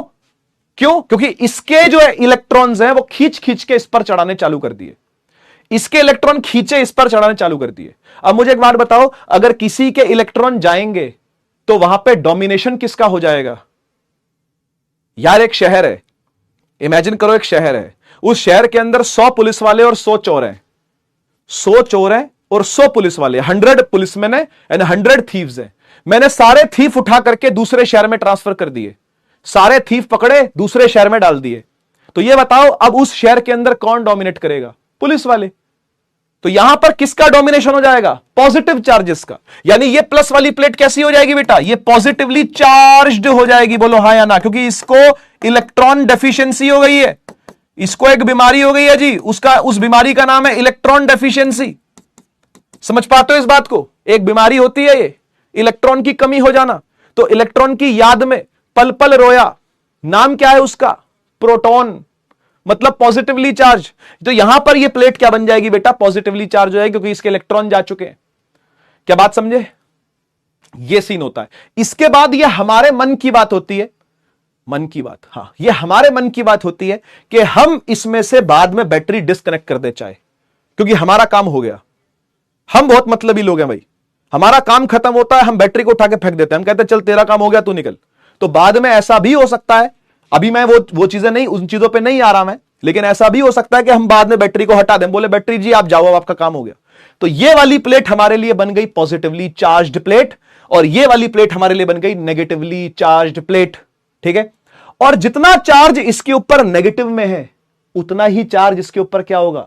पॉजिटिव में होगा। क्योंकि भाई मान लो 100 एटम थे, जस्ट इमेजिन 100 एटम थे, उनके पास 100 पॉजिटिव 100 नेगेटिव थे, तो 100 नेगेटिव उठा के यहां डाल दिए तो कौन बच गए? 100 पॉजिटिव बच गए ना। यानी इस पर जितने पॉजिटिव हैं उतने ही इस पर नेगेटिव है। बहुत सिंपल, समझ गए? तो प्लेट 2 पर माइनस क्यू चार्ज है, पूरा चार्ज मान लिया जाए, अगर टोटल चार्ज मान ले तो माइनस क्यू मान लेते हैं, और पॉजिटिव क्यू चार्ज किस पर होगा? प्लेट 1 पर होगा। तो एक चीज यहां पर भी लिख लेते हैं हम कि क्यू क्या है? Charge on either plate. कोई भी प्लेट मान लो चाहे आप, है ना यार, कोई भी प्लेट मान लो, चाहे ये मान लो चाहे ये मान लो, चाहे मान लो, दोनों पर सेम ही चार्ज होगा। इस पर प्लस वाला होगा, इस पर माइनस वाला होगा। क्या शक है इसमें? इसमें कोई शक नहीं सर, कोई शक नहीं। अच्छा, एक V और आ गया जी। V क्या है? Potential difference between the plates. Potential difference यानी कि वोल्टेज, है ना? Potential difference between plates, V यानी वोल्ट्स में कैलकुलेट होता है, वोल्ट्स में कैलकुलेट होता है। ठीक है ना? अच्छा, अब मुझे एक बात बताओ, क्या आपको कैपेसिटर का जो मेन रोल है, मेन काम है, वो सार्थक होता दिख रहा है? वो कामयाब होता दिख रहा है? चार्ज स्टोर करना। क्या इसने चार्ज स्टोर कर लिया? कर लिया। एक प्लेट पर पॉजिटिव, दूसरी प्लेट पर नेगेटिव। अब ये दोनों प्लेटें क्या करेंगी? बताइए बताइए। अब ये दोनों प्लेटें क्या करेंगी? अब ये दोनों प्लेटें बोलेंगी हम आपस में इलेक्ट्रिक फील्ड चलाना चालू करेंगे। यानी प्लस वाली प्लेट नेगेटिव वाली प्लेट की तरफ क्या चलाएगी बेटा? इलेक्ट्रिक फील्ड चलाएगी, और ये पूरे में होगी। बोलो नहीं होगी क्या? बोलो नहीं होगी क्या? है ना यार, होगी क्या नहीं होगी बताओ? इलेक्ट्रिक फील्ड ऐसी चलेगी ना, प्लस से बाहर निकलती है, नेगेटिव की तरफ जाती है। हाँ या ना बोलो? प्लस से बाहर निकलती है और माइनस की तरफ जाती है। तो इसके अंदर क्या होगा? पूरे में फील्ड भरी हुई होगी, पूरे में ऐसे फील्ड भरी हुई होगी। क्या जी, सही कह रहा हूं गलत कह रहा हूं? बोलो ना यार, सही कह रहा हूं गलत कह रहा हूं? इस पूरे के अंदर क्या भरी हुई होगी? इलेक्ट्रिक फील्ड भरी हुई होगी। इस इलेक्ट्रिक फील्ड को हम ई से डिनोट कर देते हैं, ई वेक्टर, है ना? ई वेक्टर, सही है। और इन दो प्लेट्स के बीच में फोर्स भी लग रही होगी, नहीं लगेगी क्या? क्या ये दोनों एक दूसरे को अट्रैक्ट नहीं करेंगे? क्या करेंगी, लेकिन क्या चिपकाना है क्या? नहीं चिपकाना नहीं है, मैकेनिकली रोक के रखना है। पकड़ के रखना है। अगर चिपक गई तो खत्म मामला, फिर तो सब न्यूट्रलाइज हो गया। जो चार्ज स्टोर करवाने की सोची थी, इलेक्ट्रिक एनर्जी स्टोर करवाने की सोची थी, वो सोच ही रह जाएगी आपकी। अगर ये दोनों चिपक गई तो चिपकानी नहीं है, मैकेनिकली होल्ड करके रखना है, रोक के रखना है उनको। ठीक है, समझिएगा बात को। ई क्या है जी? ई है इलेक्ट्रिक फील्ड बिटवीन प्लेट्स। ठीक है, और फिर एफ नाम की फोर्स भी होगी। ठीक है, कोई कोई टीचर फोर्स को बताता है, मोस्टली टीचर फोर्स के बारे में चर्चा नहीं करते। मैं करता हूं भाई, क्योंकि कोई भरोसा नहीं है। जेई मेन का लाइक पेपर आ रहा है भाई, ठीक है ना, तो मुझे वो बातें करनी पड़ती है जो कभी नीट या जेई के बैचेस में आपको सुनने को मिलेंगी। अदरवाइज 12वीं के अंदर फोर्स की बात होती नहीं थी यहां पर, लेकिन मैं कर रहा हूं, एक एक्स्ट्रा चीज मुझे यहां पर ऐड करनी पड़ रही है। ठीक है ना, नहीं तो ये और जल्दी काम हो जाता। ठीक है ना, तो ये फोर्स बिटवीन द प्लेट्स है, फोर्स बिटवीन द प्लेट्स। ये सब चीजें आपको पता होनी चाहिए। क्या क्या है भाई? देखो, डी माने सेपरेशन बिटवीन द प्लेट्स, ए माने एरिया, क्यू माने चार्ज, वी माने पोटेंशियल डिफरेंस यानी कि वोल्टेज, ई माने इलेक्ट्रिक फील्ड, एफ माने फोर्स।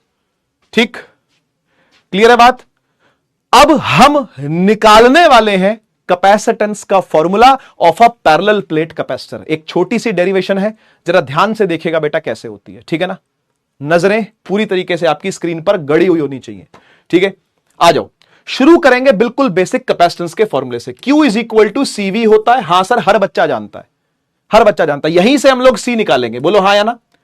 यहीं से हम लोग क्या निकालने वाले? C निकालें। एक काम करते हैं, C को लिख ही लेते हैं। C क्या हो जाएगा? Q by V। हाँ या ना बोलो भाई। V नीचे चला गया इसके, तो C क्या हो गया? Q by V। कोई दिक्कत तो नहीं। अब सारा खेल आपको Q के साथ और V के साथ करना है, क्योंकि LHS तो सॉर्टेड है।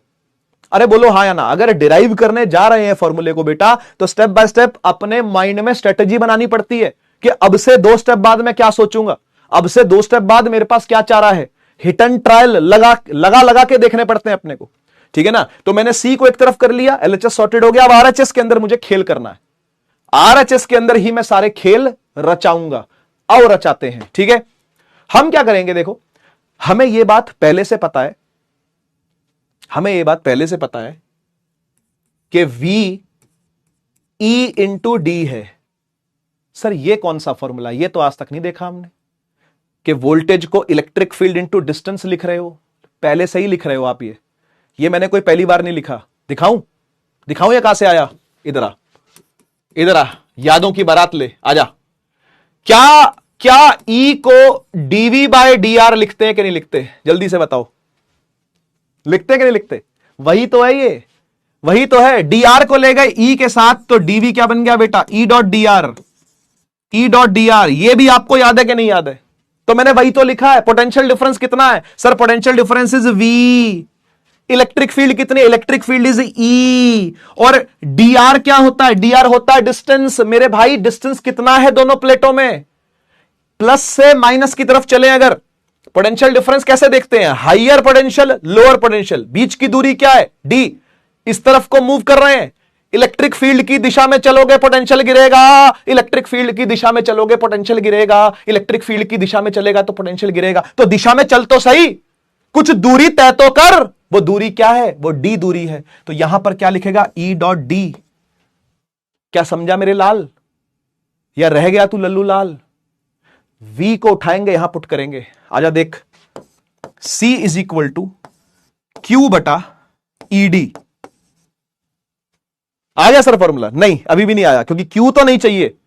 आपको पता होना चाहिए बात कि कैपेसिटेंस के फॉर्मूले में ना तो Q बर्दाश्त होता है ना V बर्दाश्त होता है, क्योंकि ये कभी फॉर्मूले में होने ही नहीं चाहिए, क्योंकि कैपेसिटेंस इन पर डिपेंड करती नहीं है जी। तो हमें थोड़ा और आगे बढ़ना पड़ेगा। बढ़ते हैं।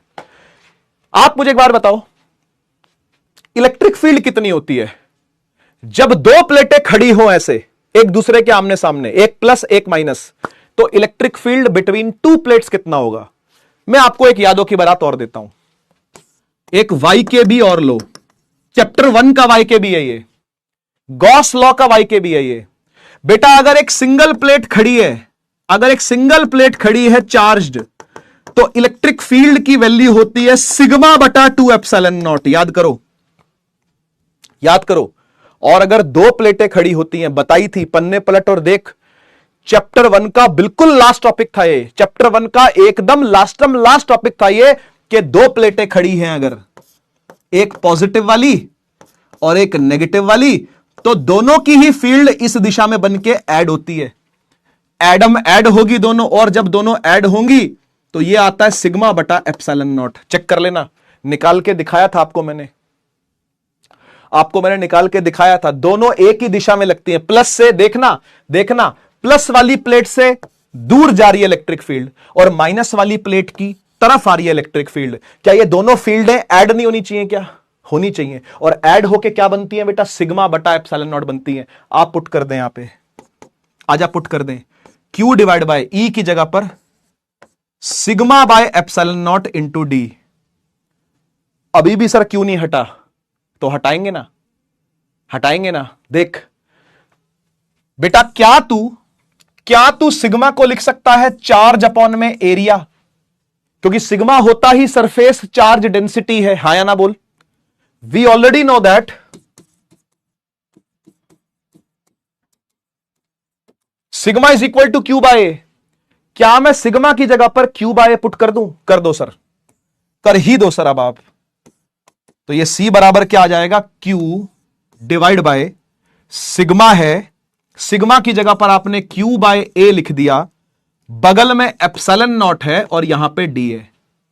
चेक कर ले अगर कुछ भी मैंने गड़बड़ करी हो तो। आराम से कर रहा हूं, स्टेप बाय स्टेप कर रहा हूं, हर एक चीज धीरे धीरे, ताकि दूसरी बार ना करवाना पड़े मुझे और तुझे भी दूसरी बार ना देखना पड़े, पहली बार में हजम हो जाए चीज। C है बेटा Q divide by sigma upon epsilon naught into में डी। सिग्मा की जगह ला करके मैंने Q बाय ए पुट कर दिया। चेक कर, बाकी सब वैसे का वैसा ही है। और देख, जो मैं चाहता था वो मुझे मिल गया। Q से Q कट गया। मेरे मन में मोटिव होना चाहिए। अगर मैं डेरिवेशन कर रहा हूं तो मेरे मन में एक लक्ष्य होगा, मेरे मन में एक मोटिव होगा कि मैं चार्ज और वोल्टेज को बर्दाश्त नहीं कर सकता, क्योंकि ये फॉर्मूले के पार्ट होने ही नहीं चाहिए कैपेसिटेंस के। ठीक है ना? जो बच गया वो फॉर्मूला है आपका, बस हो गया खत्म। इस एप्सिलॉन नॉट ए को, जो कि डिवाइड के डिवाइड में ऊपर जाके मल्टीप्लाई हो जाएगा, ये बन जाएगा epsilon naught A by D. This is the formula for parallel plate capacitor. This is the formula for parallel plate capacitance. This is the actual formula for parallel plate capacitance. ये क्या कह रहा है? ये कह रहा है कि जो पैरेलल प्लेट कैपेसिटर की कैपेसिटेंस होती है वो डायरेक्टली प्रोपोर्शनल होती है एरिया के, और होनी भी चाहिए। बड़ी बड़ी प्लेटें लोगे अगर, सोचो दीवार जितनी बड़ी बड़ी प्लेटें ले रखी हैं, एक पॉजिटिव प्लेट, एक नेगेटिव प्लेट, खतरनाक बड़ी बड़ी प्लेटें ले रखी हैं आपने, एरिया बढ़ा रखा है तो कैपेसिटेंस भी बढ़ेगी। स्फेरिकल कंडक्टर याद है ना, रेडियस बढ़ेगी तो अपने ऊपर ज्यादा चार्ज संभाल पाएगा। यहां पे भी वही खेल है यार, यहां भी वही खेल है। बड़ी बड़ी प्लेटें, ऊंची ऊंची प्लेटें, एरिया ज्यादा वाली प्लेटें होंगी, कैपेसिटेंस ज्यादा होगी। और बेटा अगर आप डी के साथ देखो तो इनवर्सली का रिश्ता होगा। जितना पास लेके आओगे दोनों प्लेटों को, सोचना, इमेजिन करना और फील करना, प्लेटें जितनी पास पास होंगी उतनी ज्यादा डेंस फील्ड बनेगी, उतनी ज्यादा खतरनाक फील्ड बनेगी। भाई डी जितना कम होगा कैपेसिटेंस उतनी ज्यादा होगी, इसमें कोई शक नहीं है।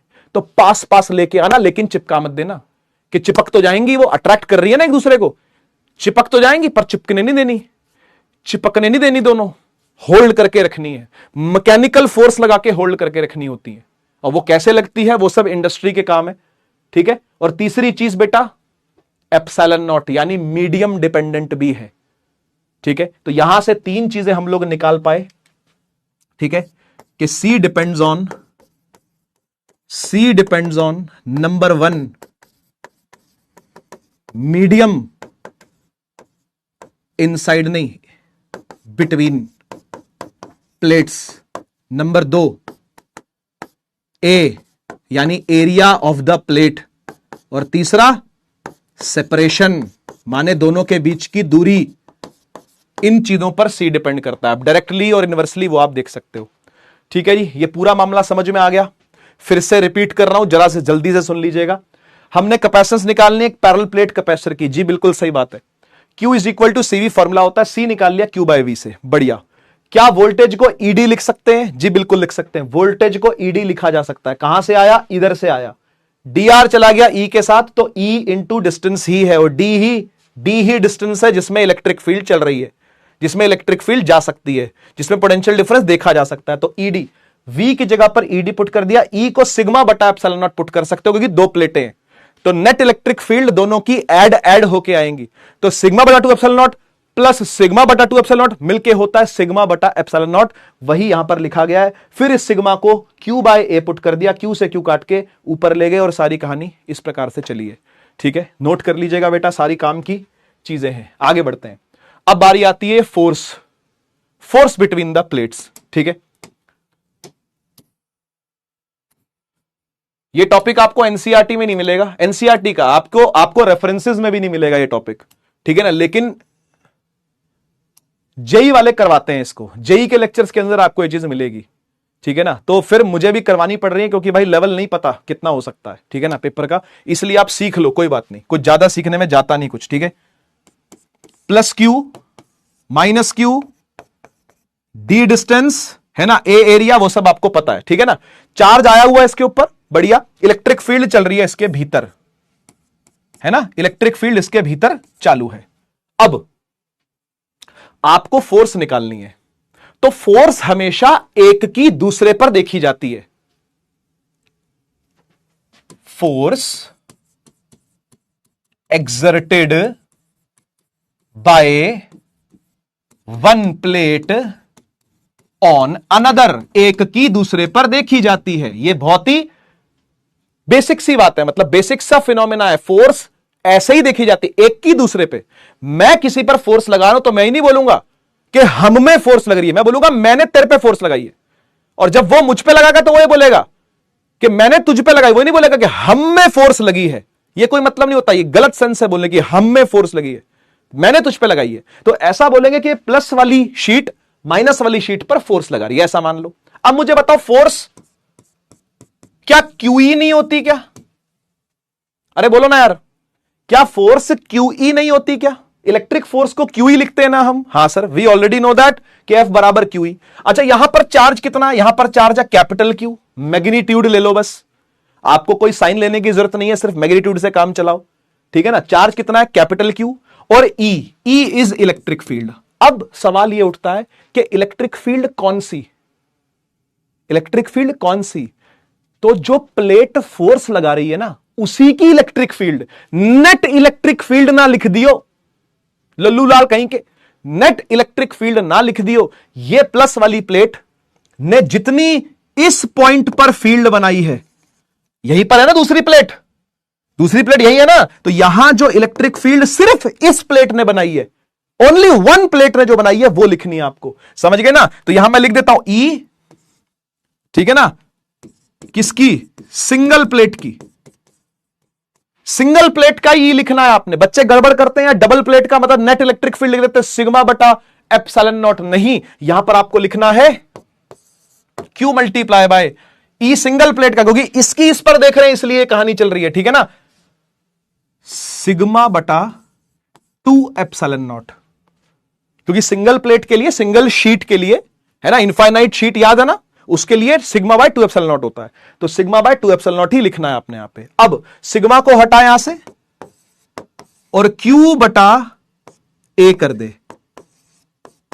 बोल कोई दिक्कत? सिग्मा की जगह चार्ज अपॉन में एरिया, क्योंकि हमको पता है सिग्मा चार्ज बाय एरिया होता है। सब कुछ मल्टीप्लाई करके लिख दो, क्या आ गया बेटा? Q स्क्वायर अपॉन में 2A epsilon not. This is the force. ठीक है ना, तो कोई आपसे पूछे कि फोर्स कितनी है, इसने इस पर फोर्स कितनी लगी, फोर्स बिटवीन पैलेट लिखा ना, तो इसने इस पर कितनी फोर्स लगाई? इतनी लगाई। तो इसने इस पे कितनी लगाई? वो भी इतनी ही लगाई। समझ गए ना?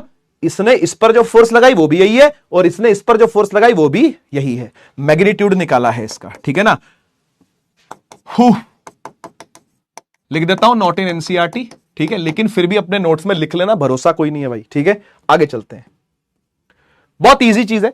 आप मुझे बताइए, दो प्लेटें हैं, है ना, पैरेलल प्लेट कैपेसिटर है ना जी, पैरेलल प्लेट कैपेसिटर है ना जी, तो दो प्लेटें हैं, ये दो प्लेटें हैं। ठीक है, एक प्लेट पे प्लस Q चार्ज है, दूसरी प्लेट पे माइनस Q चार्ज है। तो मुझे बताओ नेट चार्ज क्या होगा दोनों पे? नेट चार्ज ऑन कैपेसिटर क्या होगा? ऐसे लिखता हूं, Q नेट ऑन कैपेसिटर कितना होगा? तो जितना चार्ज ऑन फर्स्ट प्लेट है उसको हम जोड़ेंगे चार्ज ऑन दूसरे प्लेट में, और पहले प्लेट पर जो चार्ज है वो Q है प्लस का और दूसरे में है माइनस का, तो ये तो Q माइनस Q हो गया, यानी ये तो जीरो आ गया। तो net charge on capacitor zero होता है। ये एमसीक्यू के अंदर कई बार पूछा हुआ है। बच्चा लिख देता है Q, कोई लिख देता है 2Q, कोई लिख देता है Q/2, पता नहीं कैसे, चार्ज डिवाइड बाय 2, क्योंकि एवरेज मान लेते हैं। सर क्यों मान लेते हैं? कुछ भी चलेगा क्या? ऐसे नहीं होता यार।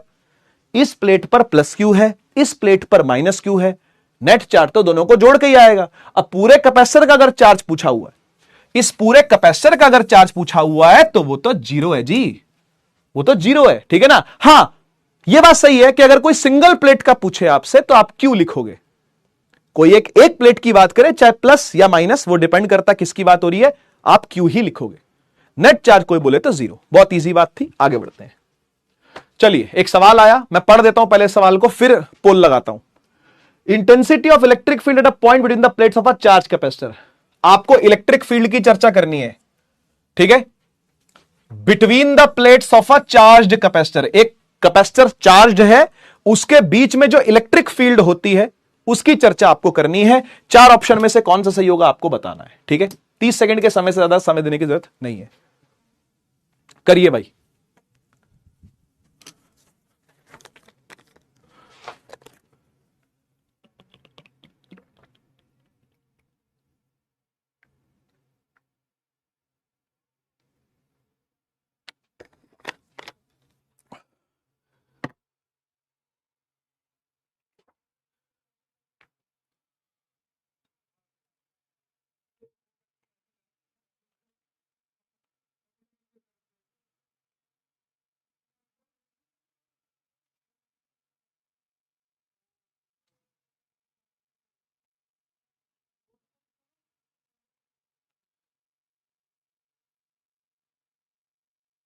बेटा आंसर है इसका डी। आपने जो भी मारा है वो देख लेते हैं हम, लेकिन वैसे इसका आंसर मैं आपको बता दूं डी है, क्योंकि डिस्टेंस से कोई फर्क नहीं पड़ता। आपको ये बात पता होगी कि एक इनफाइनाइटली चार्ज शीट जो होती है वो अपने से कितनी भी दूर जाए, इलेक्ट्रिक फील्ड तो यही बनाती है, सिग्मा बाय 2 एप्सिलॉन नॉट, है कि नहीं। तो अगर दो प्लेट दे रखी है आपको, है ना, आपको दो प्लेट दी हुई है, ये वाली अपने से अवे बनाएगी क्योंकि पॉजिटिव है, ये वाली अपनी तरफ बनाएगी, ये वाली टूवर्ड्स बनाएगी, ये वाली अवे बनाएगी, तो दोनों जुड़ जाएंगी। सिग्मा बटा 2 एप्सिलॉन नॉट और सिग्मा बटा 2 एप्सिलॉन नॉट मिलके हो जाएगा सिग्मा बटा एप्सिलॉन नॉट। कहां डिस्टेंस की बात हो रही है, कोई कहां डिस्टेंस की बात हो रही है? इलेक्ट्रिक फील्ड तो सिग्मा बटा एप्सिलॉन नॉट होती है कैपेसिटर के अंदर, ठीक है ना। So the answer is D. पर कोई बात नहीं, आपने कुछ भी टिक करा हो, डजंट मैटर। मुझे पता था ऐसा ही कुछ होगा, है ना, क्योंकि दिमाग तो जी पता नहीं कौन सी जगह पर होता है, पर कोई बात नहीं, इट्स फाइन, ठीक है। तो इलेक्ट्रिक फील्ड की डिपेंडेंसी डिस्टेंस के साथ थोड़ी ना है। इलेक्ट्रिक फील्ड का तो फॉर्मूला आपको पता है, प्लेटों में होता है सिग्मा बटा एप्सिलॉन नॉट। बात खत्म, आगे बढ़ते हैं। ओके, कैपेसिटी ऑफ अच्छा, कैपेसिटी क्या होता है? कैपेसिटेंस कोई कैपेसिटी बोलते हैं शॉर्ट में। कैपेसिटी यानी कैपेसिटेंस ही है, ठीक है। कैपेसिटी यानी कैपेसिटेंस ही है। पैरेलल प्लेट की कैपेसिटेंस किस पर डिपेंड करती है? कंडेंसर भी आपको पता भाई कैपेसिटर कोई बोलते हैं, ठीक है ना, कैपेसिटर कोई बोलते हैं। किन बातों पे डिपेंड करती है? 30 सेकंड का अगेन समय। मटेरियल के टाइप पे करती है, थिकनेस पे करती है, वोल्टेज पे करती है, क्या सेपरेशन पे करती है? किन बातों पे डिपेंड करती है? कंसेप्चुअल सवाल है, बच्चे गलत करते हैं सवाल।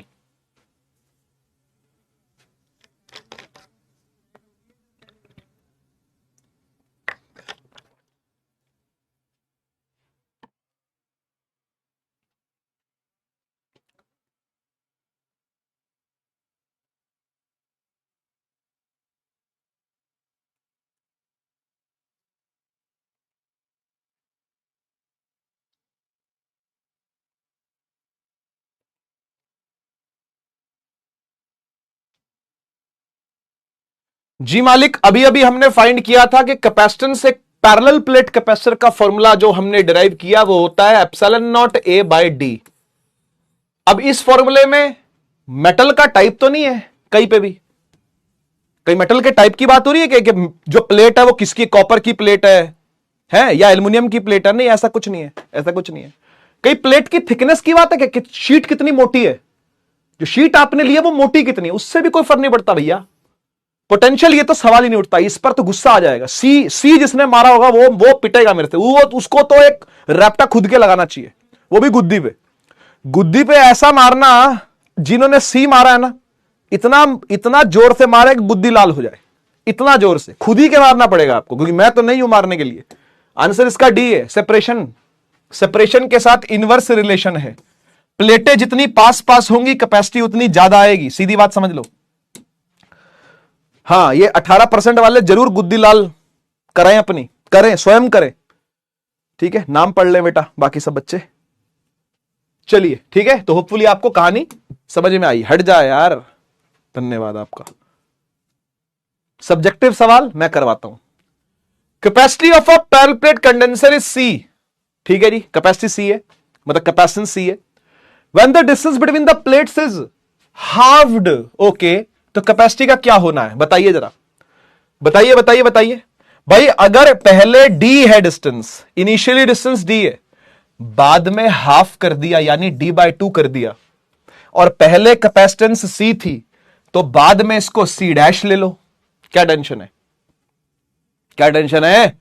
पहले सी लिया ना, बाद वाली का सी डैश ले ले। पहले डी डिस्टेंस है, बाद वाली को d/2 हाफ हो गई है। आइए फॉर्मूला लिखे, इन दोनों को मिला के फॉर्मूला कैसे बनेगा? C बराबर epsilon naught A/D, equation number 1।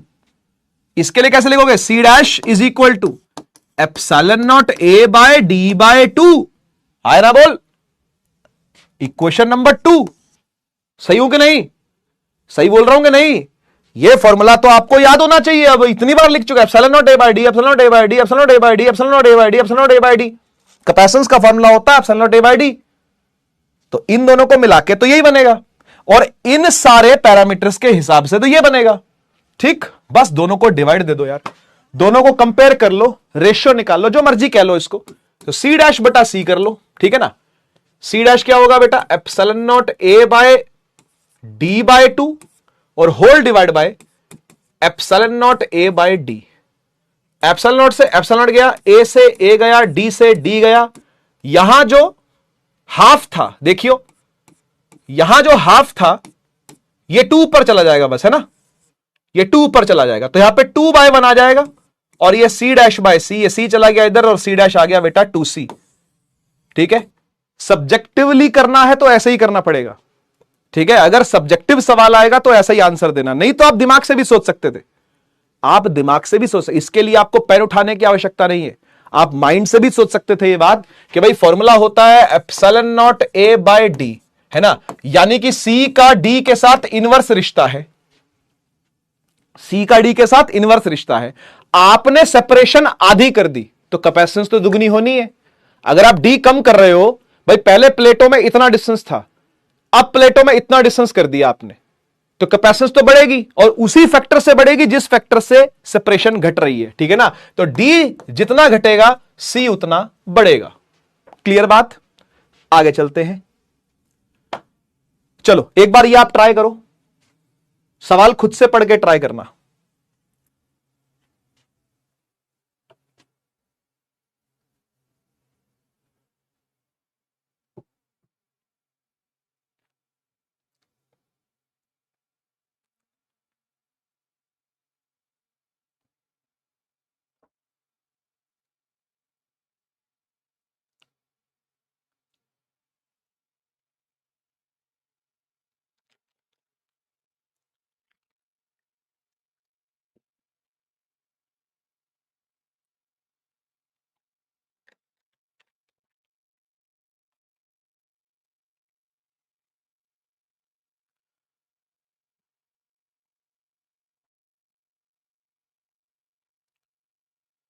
बेटा ऑब्जेक्टिव सवाल आया तो आपको इस क्वेश्चन के लिए तो पेन उठाने की आवश्यकता है नहीं। आपको कैपेसिटी दे रखी है 15 माइक्रोफैराड, ठीक है। कह रहा जब डिस्टेंस बिटवीन द प्लेट है 6 सेंटीमीटर, ठीक है। कह रहा फिर डिस्टेंस को घटा करके 2 कर दिया गया। कितने गुना कम हो गया डिस्टेंस? 6 था, 6 से 2 कर दिया, यानी डिवाइड बाय 3 हो गया है। तो जब डिवाइड बाय 3 कर दिया, यानी बेटा पहले मान लो डिस्टेंस d था, बाद में कर दिया d बाय 3, तो पहले जो c था वो बाद में क्या हो जाएगा 3c। इसके लिए पेन नहीं उठाना था, ऑब्जेक्टिव सवाल है जी। अगर डिस्टेंस d बाय 3 हो गया है तो कैपेसिटेंस 3 गुना होनी ही होनी है 3c। तो 15 का तिया कितना होता है 45। सी ऑप्शन था इसका, सी ऑप्शन था इसका, है कि नहीं बेटा। 6 सेंटीमीटर से घट करके 2 सेंटीमीटर हो गई तो डिवाइड बाय 3 नहीं हो गई। सोच सोच, डिवाइड बाय 3 हो गई ना, तो कैपेसिटेंस 3 गुना बढ़नी है। पहले कितनी थी 15, 3 गुना 45।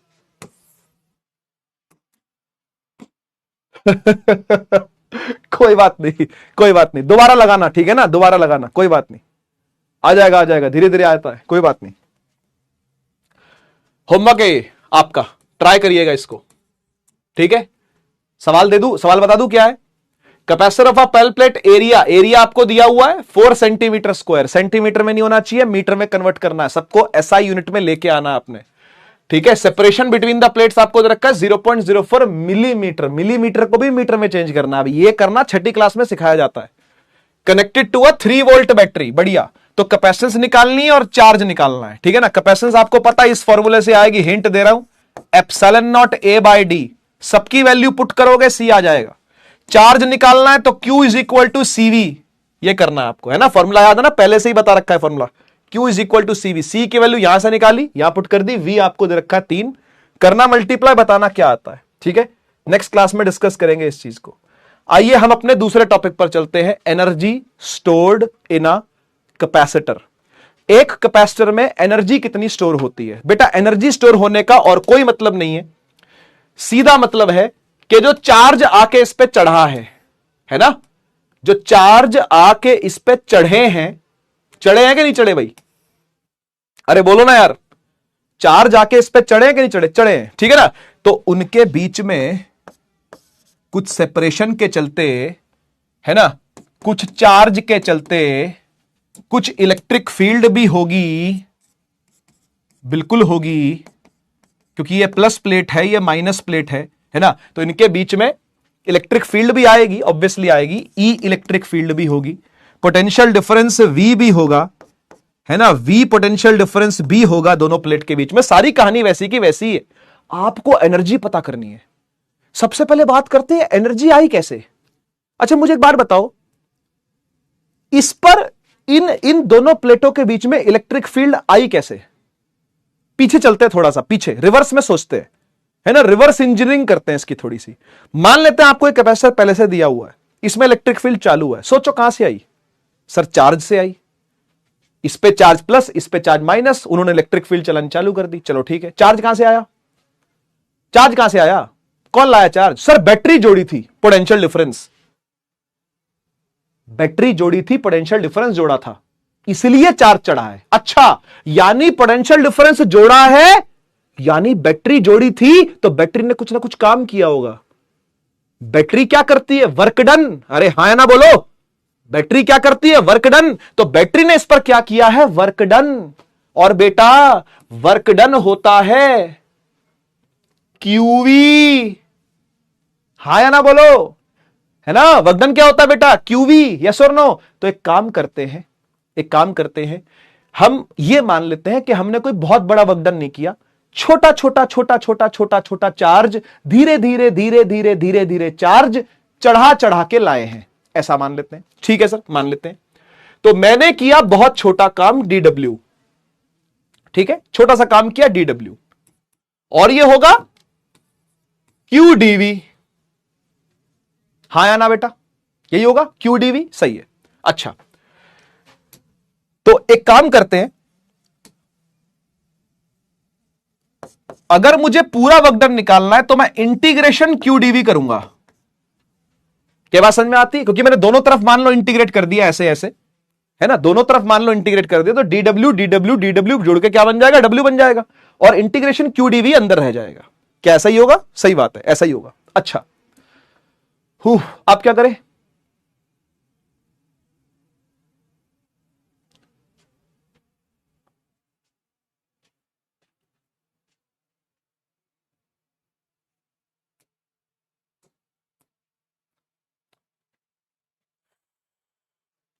याद नहीं होती मेरे को डेरिवेशन। देखो तुम्हारे सामने ड्राइव कर रहा होता हूं मैं पहले से प्रिपेयर करके नहीं आता कि भाई डेरिवेशन पहले अपने हाथ से लिख के जाऊंगा फिर क्लास में करवाऊंगा। तुम्हारे सामने लिख रहा हूं। ये प्रूव है इस चीज का कि मैं फंस गया, अटक गया, है ना। पर कोई नहीं, निकल जाऊंगा, मुझे विश्वास है खुद पे। ठीक है, डीवी होता है क्यू डीवी, सही है। और चार्ज हमारा क्यू है, हमें डीवी को पुट करना पड़ेगा कुछ तो।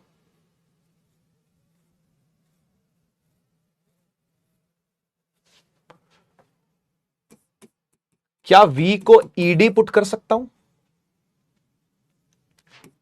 क्या ई सिग्मा बटा एप्सिलॉन नॉट इंटू डी है, यानी सिग्मा को Q by A epsilon naught D कुछ ऐसे पुट कर सकता हूं क्या?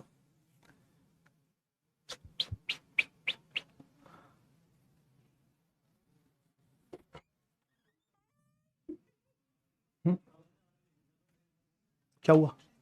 ये चाहिए? अच्छा ठीक है,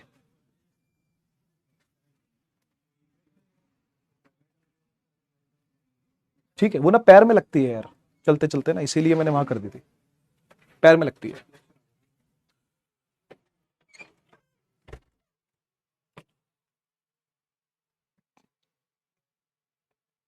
चलो ठीक है, एक काम करते, क्यू को कुछ क्लिक किया है मुझे, लगा के देखते हैं, क्योंकि डीवी से बात नहीं बन रही, लंबा चौड़ा सा फॉर्मूला निकल के आ जाएगा। कुछ क्लिक किया मेरे को, तो ट्राई करके देखते हैं बात बनती है कि नहीं बनती। मैं क्यू को ना V put Q is equal to CV, ये फॉर्मूला जानते हो ना, कई बार दिखाया मैंने आपको ये फॉर्मूला, है ना। कैपेसिटेंस का जो पहला फॉर्मूला मैंने आपको दिखाया था वो यही था, क्यू बराबर सीवी। तो मैं क्यू को सीवी पुट कर देता हूं, वी पुट क्यू बराबर सीवी हियर, ठीक है ना। तो ये डब्ल्यू हो जाएगा इंटीग्रेशन सीवी डीवी, और कैपेसिटेंस कांस्टेंट होती है इस पर्टिकुलर एक्सप्रेशन के अंदर, कैपेसिटेंस इज कांस्टेंट, तो कैपेसिटेंस बाहर आ जाएगी, ये बाहर आ गई, अंदर बचा वी डीवी। तो वी का इंटीग्रेशन डीवी के साथ क्या होगा बताइए? यादों की बारात, अगर x से dx इंटीग्रेट करूंगा तो आपको पता होना चाहिए कि x की पावर जितनी भी है वो एक से बढ़ जाएगी और बढ़ी हुई पावर नीचे आ जाएगी, यानी हो जाएगा x 1+1 बटा में 1+1, यानी x स्क्वायर बाय 2। तो वही काम यहां पर भी होगा, जैसे वो x से dx हो गया x स्क्वायर बाय 2, ये v dv हो जाएगा v स्क्वायर बाय 2, यानी ये निकल के आएगा cv square by 2 work done.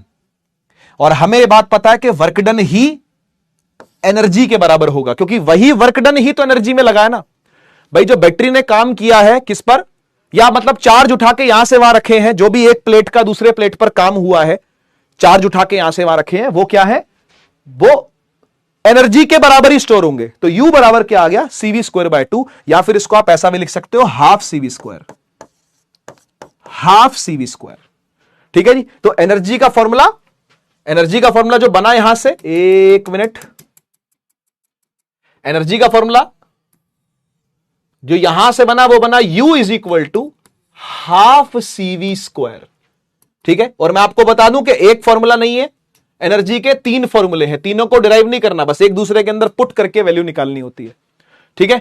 तो एक तो फॉर्मूला आ गया हाफ CV स्क्वायर जो डिराइव किया हमने अभी अभी, ठीक है ना।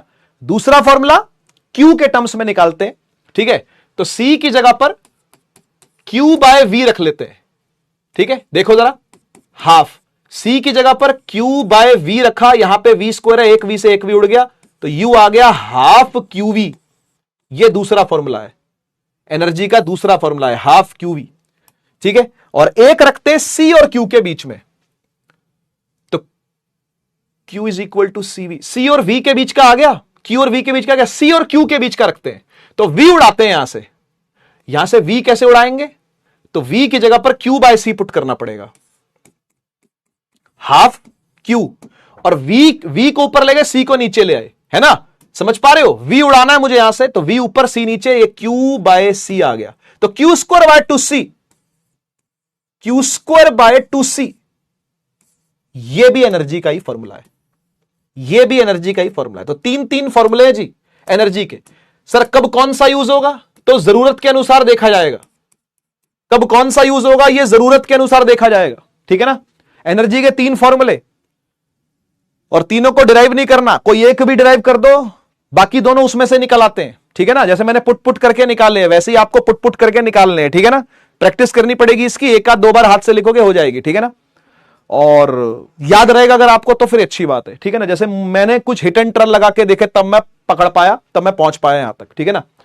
तो एनर्जी हाफ CV स्क्वायर, दूसरी हाफ QV, तीसरी Q स्क्वायर बाय 2C, ठीक है ना। Q square by 2C, half CV square और हाफ QV, ये 3 फॉर्मूले एनर्जी के हैं। Energy stored in a parallel plate capacitor के फॉर्मूले हैं, ठीक है। आगे बढ़ो। Energy stored in a condenser of capacity C has been raised to a potential V। 30 second का समय ट्राई करें, 30 सेकंड का समय ट्राई करें। अभी अभी फॉर्मूले दिखाए थे आपको, है ना। और इतने भी बड़े गजनी नहीं हो कि 15 सेकंड में फॉर्मूले भूल गए तुम, है ना। अरे गोल्ड फिश के खानदान से हो गया भाई, 15 सेकंड में भूल जाते हो फॉर्मूले क्या। एनर्जी स्टोर्ड इन कैपेसिटर अभी ड्राइव किया था बेटा, चुनना है आपको इसमें से एक।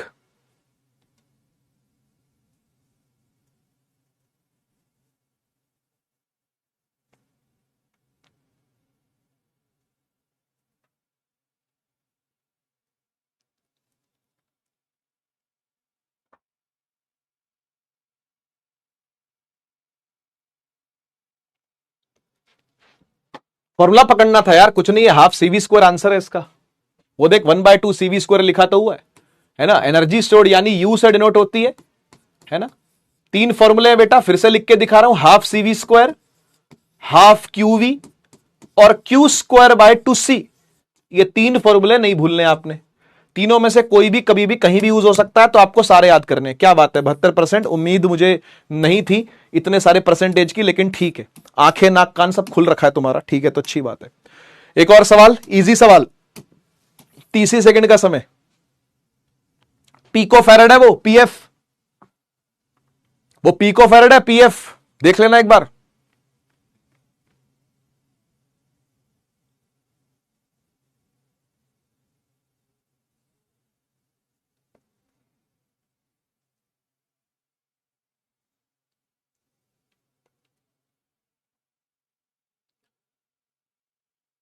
अब जिनके मन में सवाल चल रहा हो कि सर यू का कौन सा फॉर्मूला यूज करें, इलेक्ट्रोलिटिक एनर्जी निकालनी है हमने, कैपेसिटर में कौन सा यूज करें, है ना।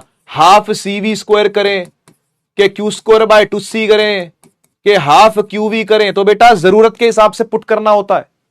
क्वेश्चन बताएगा आपको कौन सा करना है, और ये प्रैक्टिस से होता है। एक रात में हीरो नहीं बन जाओगे, एक रात में हीरो नहीं बन जाओगे बेटा, ठीक है। ये देखो, एक तो 12 पिको फैराड दिया हुआ है, कैपेसिटेंस दी हुई है, और बैटरी की वोल्टेज V दी हुई है, तो कौन सा लगाओगे। ऑब्वियसली ये वाला लगाएंगे बेटा। C और V की चर्चा है तो ये लगेगा, Q और V की होती तो ये लगता, Q और C की होती तो ये लगता, है ना भाई। तो आप ये समझना पड़ेगा आपको, घबराना नहीं है, घबराना नहीं है आपने, ठीक है ना। धीरे धीरे प्रैक्टिस करनी है, ठीक है। तो बस इसमें पुट कर दो सारी चीजें। हाफ C कितना है, पिको फैराड, तो 12 इंटू पिको होता है 10 की पावर -12, ठीक है। ये पिको फैराड है बेटा, पिको होता है 10 की पावर -12, 12 पिको फैराड, तो पिको के लिए 10 की पावर -12 लगाना पड़ेगा। V कितना है, 50, तो एक बार 50 के 2 बार 50, सर 2 बार 50 है, 50 इंटू 50, ठीक है। बस फिर हो गया काम, इसे काट दो 6 से, ठीक है। 5 पंजे 25, 25 छिके कितना होता है, 150। आंसर A है। मैं पूरा सॉल्व भी नहीं कर रहा, उसके बिना ही आ गया। अरे देखो ना यार, 2 से कटा 6 पे, 5 पंजे 25, 25 छिका 150, 150 यानी मुझे 1 और 5 दिखेंगे शुरू में, और 1 और 5 मुझे यहां दिख रहे हैं, यहां 2 5, यहां 3 5, यहां 4 5, तो ये भी नहीं हो सकता, ये भी नहीं हो सकता, ये भी नहीं हो सकता।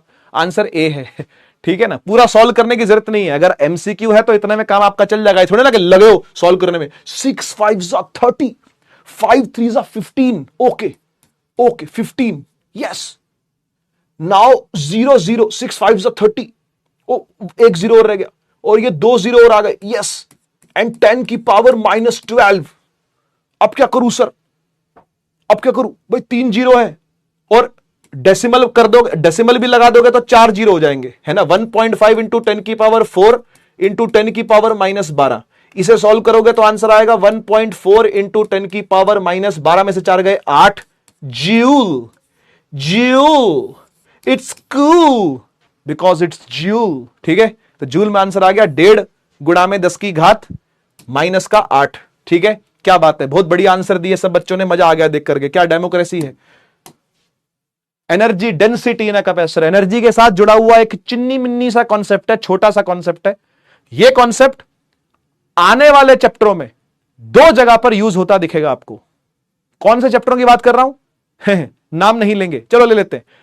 ईएम वेव्स नाम का चैप्टर है, इलेक्ट्रोमैग्नेटिक वेव्स, वहां पर इसका काम आएगा। इसलिए देखना, इस चैप्टर में तो काम है ही है, आगे भी है। ठीक है, टॉपिक का नाम है energy density in a capacitor. अभी एनर्जी डेंसिटी की क्या फील है सर, तो सुनो, एनर्जी डेंसिटी की फील देते हैं पहले आपको थोड़ी सी। छोटी सी प्लेटें बना लेते हैं, छोटा सा कैपेसिटर बना लेते हैं प्यारा सा। ठीक है बेटा, इमेजिन करना कि ये एक क्यूबॉइड जैसा है, नहीं है क्या? है नहीं है क्या? ये क्यूबॉइड जैसा नहीं है क्या? हां सर, क्यूबॉइड जैसा है। और इस क्यूबॉइड के अंदर इलेक्ट्रिक फील्ड खचाखच भरी हुई है, खचाखच इलेक्ट्रिक फील्ड भरी हुई है, खचाखच इलेक्ट्रिक फील्ड भरी हुई है। बोलो हां या ना, क्या ऐसा ही है कि नहीं है ना?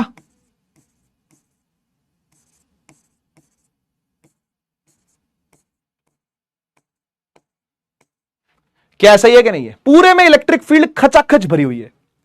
तो भाई क्या हम इसकी डेंसिटी तक पहुंच सकते हैं क्या? मतलब एनर्जी हमको पता है क्या होती है, एनर्जी के फॉर्मूले हम जानते हैं, क्या हम एनर्जी डेंसिटी तक पहुंच सकते हैं? सर एनर्जी डेंसिटी का मतलब क्या हुआ? एनर्जी डेंसिटी का मतलब हुआ, देख, एनर्जी डेंसिटी का मतलब हुआ कि कितनी एनर्जी स्टोर्ड है। सुनियो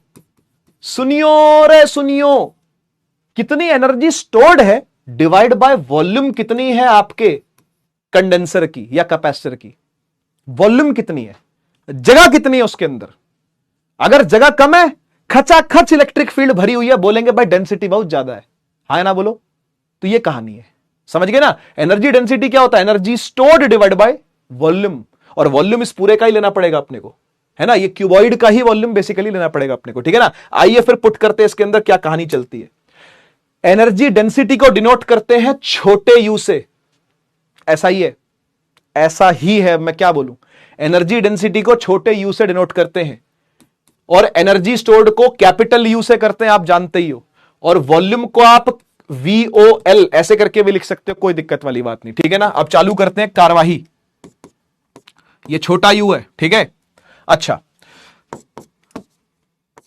एनर्जी लिखते हैं, एनर्जी होती है ½ CV², है ना? अभी ये ले लेते हैं, अब इसको लेकर के देखते हैं कुछ होता कि नहीं होता, है ना? हिट एंड ट्रायल करके देख रहा हूं, मुझे याद नहीं है कैसे करते हैं भाई, ना मैं प्रैक्टिस करके आता हूं, अंदर से निकलता है मेरे। ये फिजिक्स वाला वर्दी पहन ली है तो इसका मतलब ये नहीं कि भाई हम उससे पहले फिजिक्स वाले नहीं थे, हम पहले से फिजिक्स वाले थे, ठीक है ना? तो इसलिए अंदर से फिजिक्स निकलती है। ट्राई करके देखते हैं होता है कि नहीं होता। यू क्या है? ½ CV², नीचे वॉल्यूम है। अच्छा, वॉल्यूम होती है area into length, volume is area into length. तो आपको पता है प्लेट का एरिया है ये, अरे हाँ है ना बोलो, ये प्लेट का क्या है? एरिया। कितना है ये? A, और ये लेंथ है दोनों के बीच में, तो एरिया इंटू लेंथ, ये वॉल्यूम बन गई AD, है ना? A इंटू D, AD, ये वॉल्यूम बन गई। एरिया और length, area multiply by length, ये क्या बन गई? वॉल्यूम बन गई AD, ठीक? अब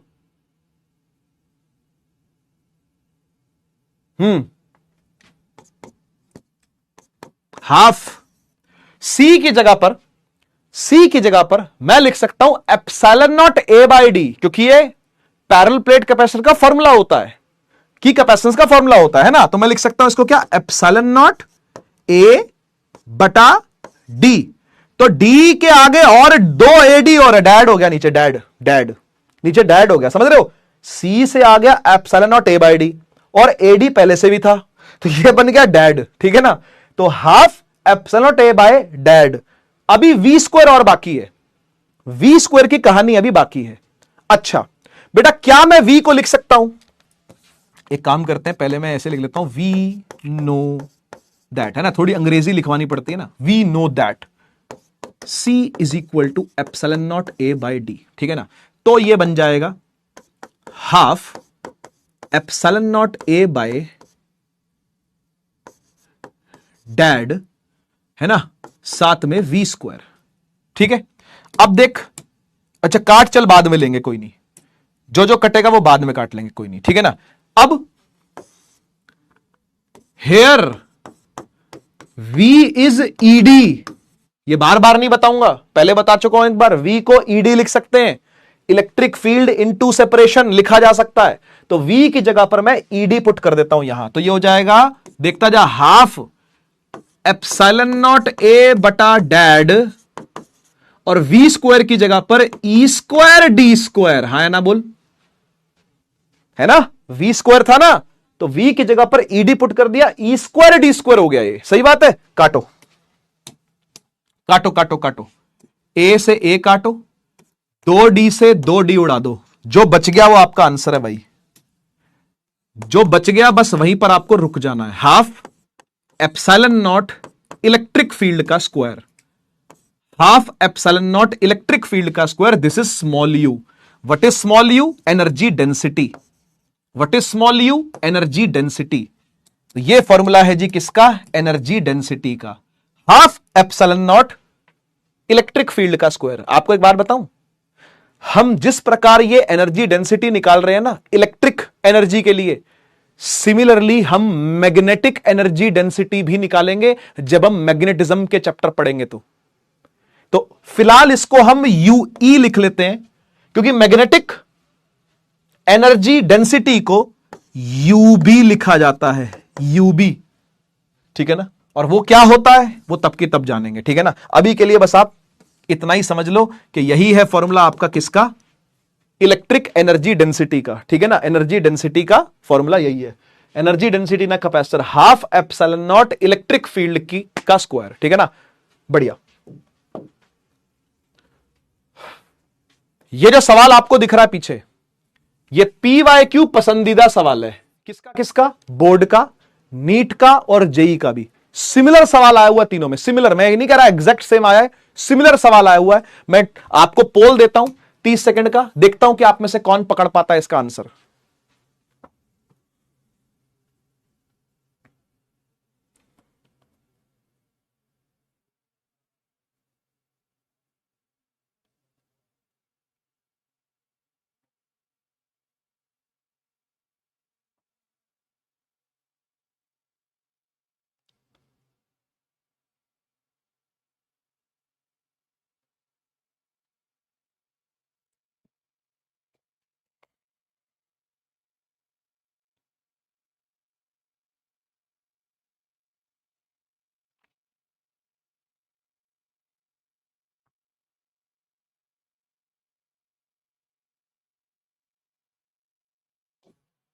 बेटा जी, सबसे पहली चीज आपको एनर्जी निकालनी थी, एनर्जी डेंसिटी नहीं।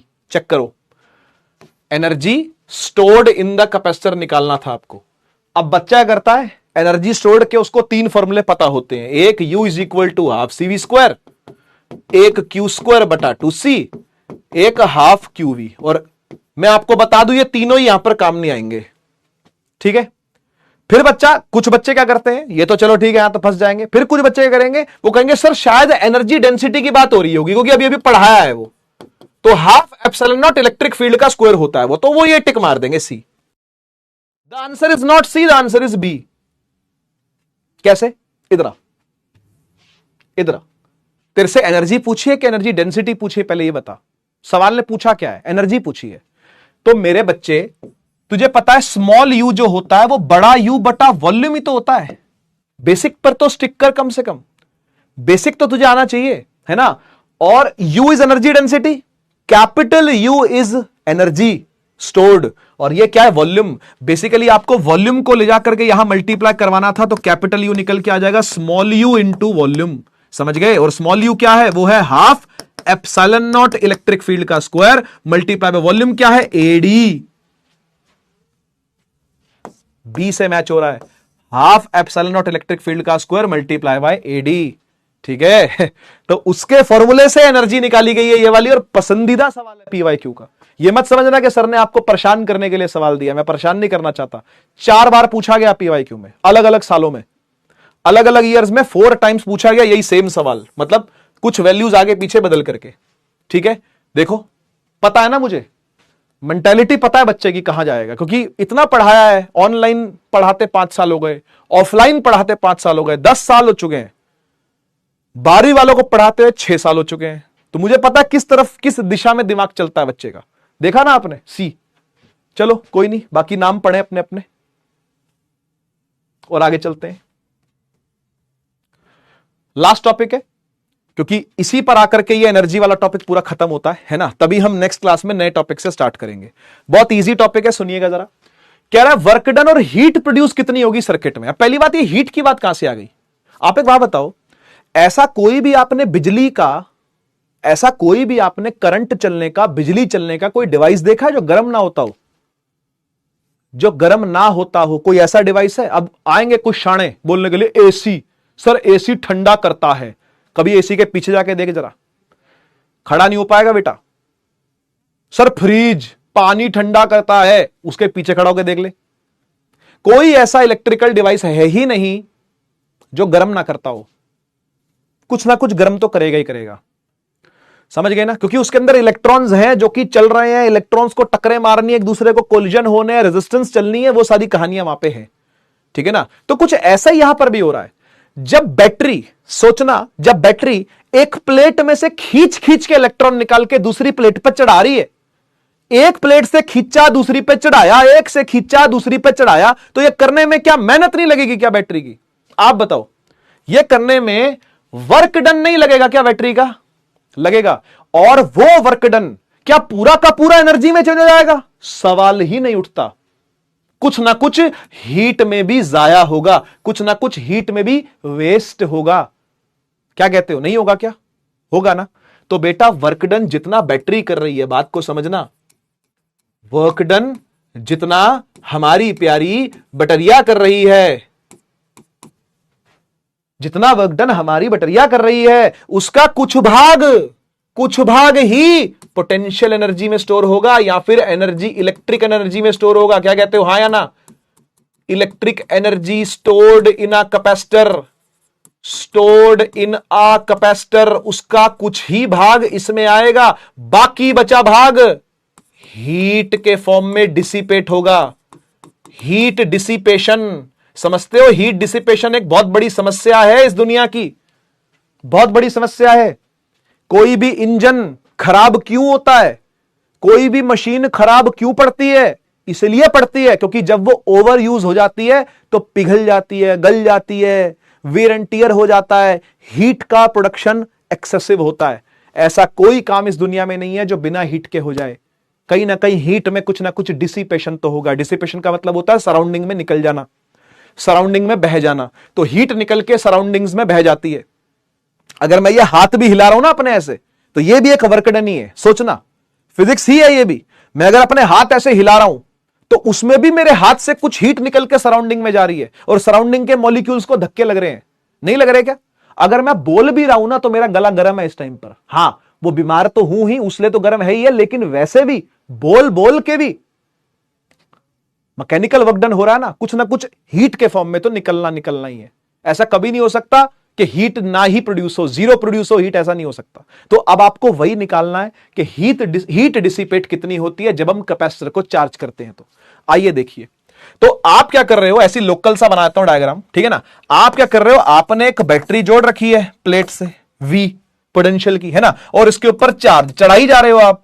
यहां से इलेक्ट्रॉन निकाल के पुश, यहां से इलेक्ट्रॉन निकाल के पुश, यहां से इलेक्ट्रॉन निकाल के पुश, यहां से इलेक्ट्रॉन निकाल के पुश। ये नेगेटिव प्लेट हो गई, ये पॉजिटिव प्लेट हो गई। आपने कितना काम किया? बैटरिया ने, हमारी बैटरी ने कितना काम किया? तो निकालो, वर्क डन बाय बैटरी निकालते हैं, आ जाओ। वर्क डन बाय बैटरी, सबसे पहली चर्चा होगी इसी की, वर्क डन बाय बैटरी। ठीक है, वर्क डन होता क्या है? QV, है ना, तो बोल दो। वर्क डन क्या होता है? QV, और Q होता है CV, है ना। Q को CV लिख सकते हैं, तो ये क्या बन गया? ये बन गया CVV।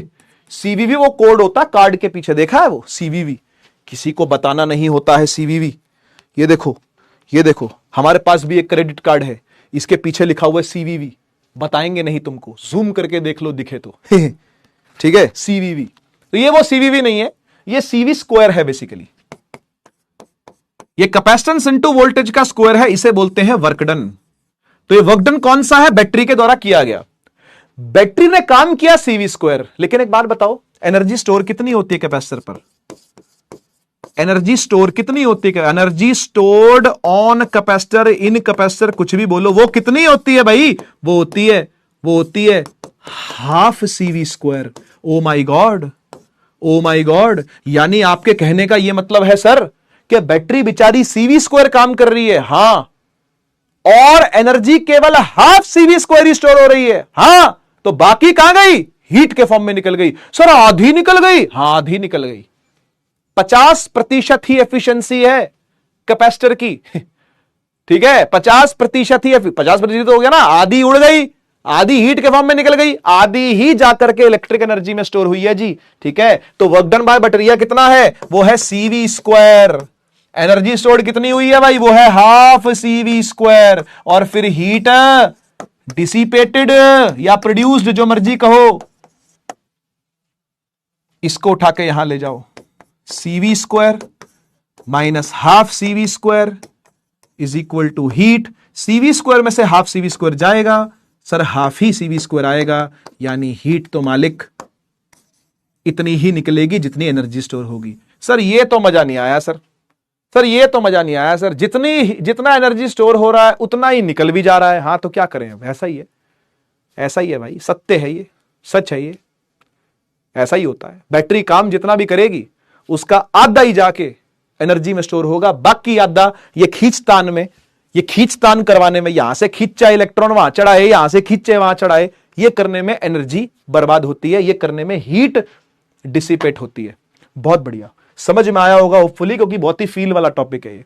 तो मैं चाहता हूं आप ये वाला सवाल एक बार अटेम्प्ट करें, अगर समझ में आया है तो ठीक ठीक अटेम्प्ट हो जाएगा।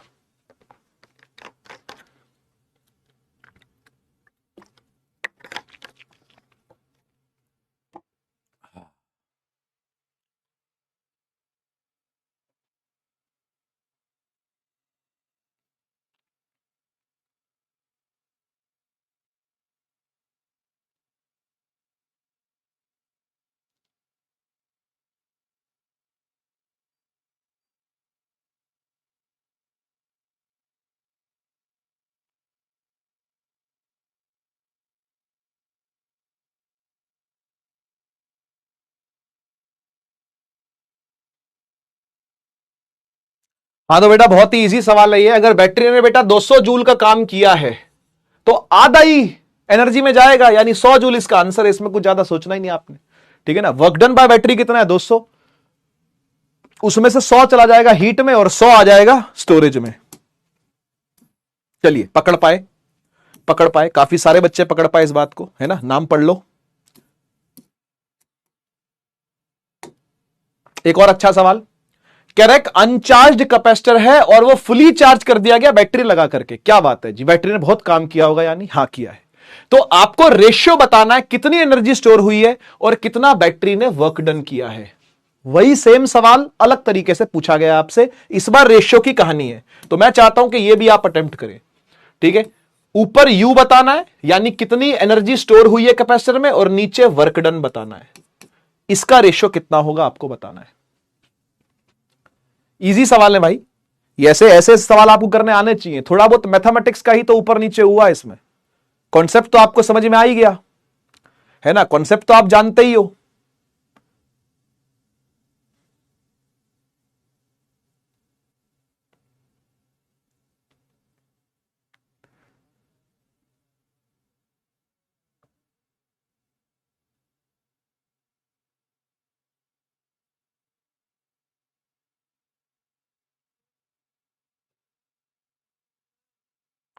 तो बेटा this was another simple question कि अगर वर्क डन मान लो 2 जूल होता है तो फिर आपका एनर्जी स्टोर तो एक ही होगा, तो 1:2 है ये, 1:2। इसमें कुछ ज्यादा सोचने वाला था नहीं, है ना, करवाने वाला और करने वाला भी कुछ नहीं था, ये आंसर है इसका।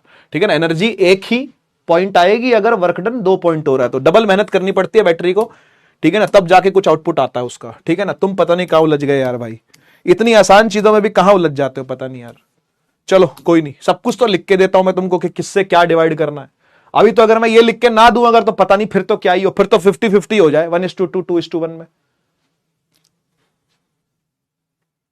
नोट्स पूरे कर लेना भाई, ठीक है, और थोड़ा दिमाग खोल के रखा करो यार।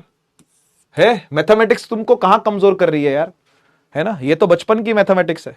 मैं ये भी नहीं कह सकता कि भाई ये तो 12वीं की मैथ है जो तुमको नहीं आती है, 11वीं की मैथ तुमको नहीं आती, ऐसा भी नहीं कह सकते तो कि 11th बर्बाद थी। कब तक बहाना मारोगे 11th बर्बाद थी? तुम ये मानो कि तुम्हारी 6ठी की मैथ बर्बाद थी, तुम्हारी 7वीं की मैथ बर्बाद थी, तुम्हारी 8वीं की मैथ बर्बाद थी। ये तुमको रेशियो प्रोपोर्शन करना नहीं आ रहा यार, कमाल होता है तो यार, ये तो बहुत ही कमाल की चीज है। नोट्स कर लें भाई, डीपीपी हो जाएगी आज वाली, कर लेना, ठीक है। रिवीजन जरूरी है तो रिवीजन रेगुलर करें आप, ठीक है। जब भी छुट्टी मिलती है आपको, जब भी यानी फिजिक्स की क्लास नहीं होती है, 3-4 दिन ऐसे आते हैं जब फिजिक्स की क्लास नहीं होती है आपकी, है ना, और बाकी दिनों में क्लास होती है, तो तब आपने बस क्लास का रिवीजन करना है। और जब ब्रेक थोड़ा सा लंबा आए, 3 दिन का लंबा ब्रेक आ रहा है, तो आपने पूरा ही वीक का रिवीजन करना है, ठीक है ना। बची हुई सारी चीजें जितनी भी थी उन सबका रिवीजन आपने करना है, ठीक है जी। खाली टाइम मत वेस्ट करो क्योंकि आखिरी साल है भाई, ठीक है। और आपकी मेहनत जो रिकॉग्नाइज होगी ना उसका भी आखिरी साल ही है, क्योंकि उसके बाद फिर क्या होगा ये तो आने वाला वक्त ही बताएगा। मिलते हैं नेक्स्ट क्लास में, तब तक के लिए take care, tata bye bye. Bharat माता की जय, जय हिंद, वंदे मातरम।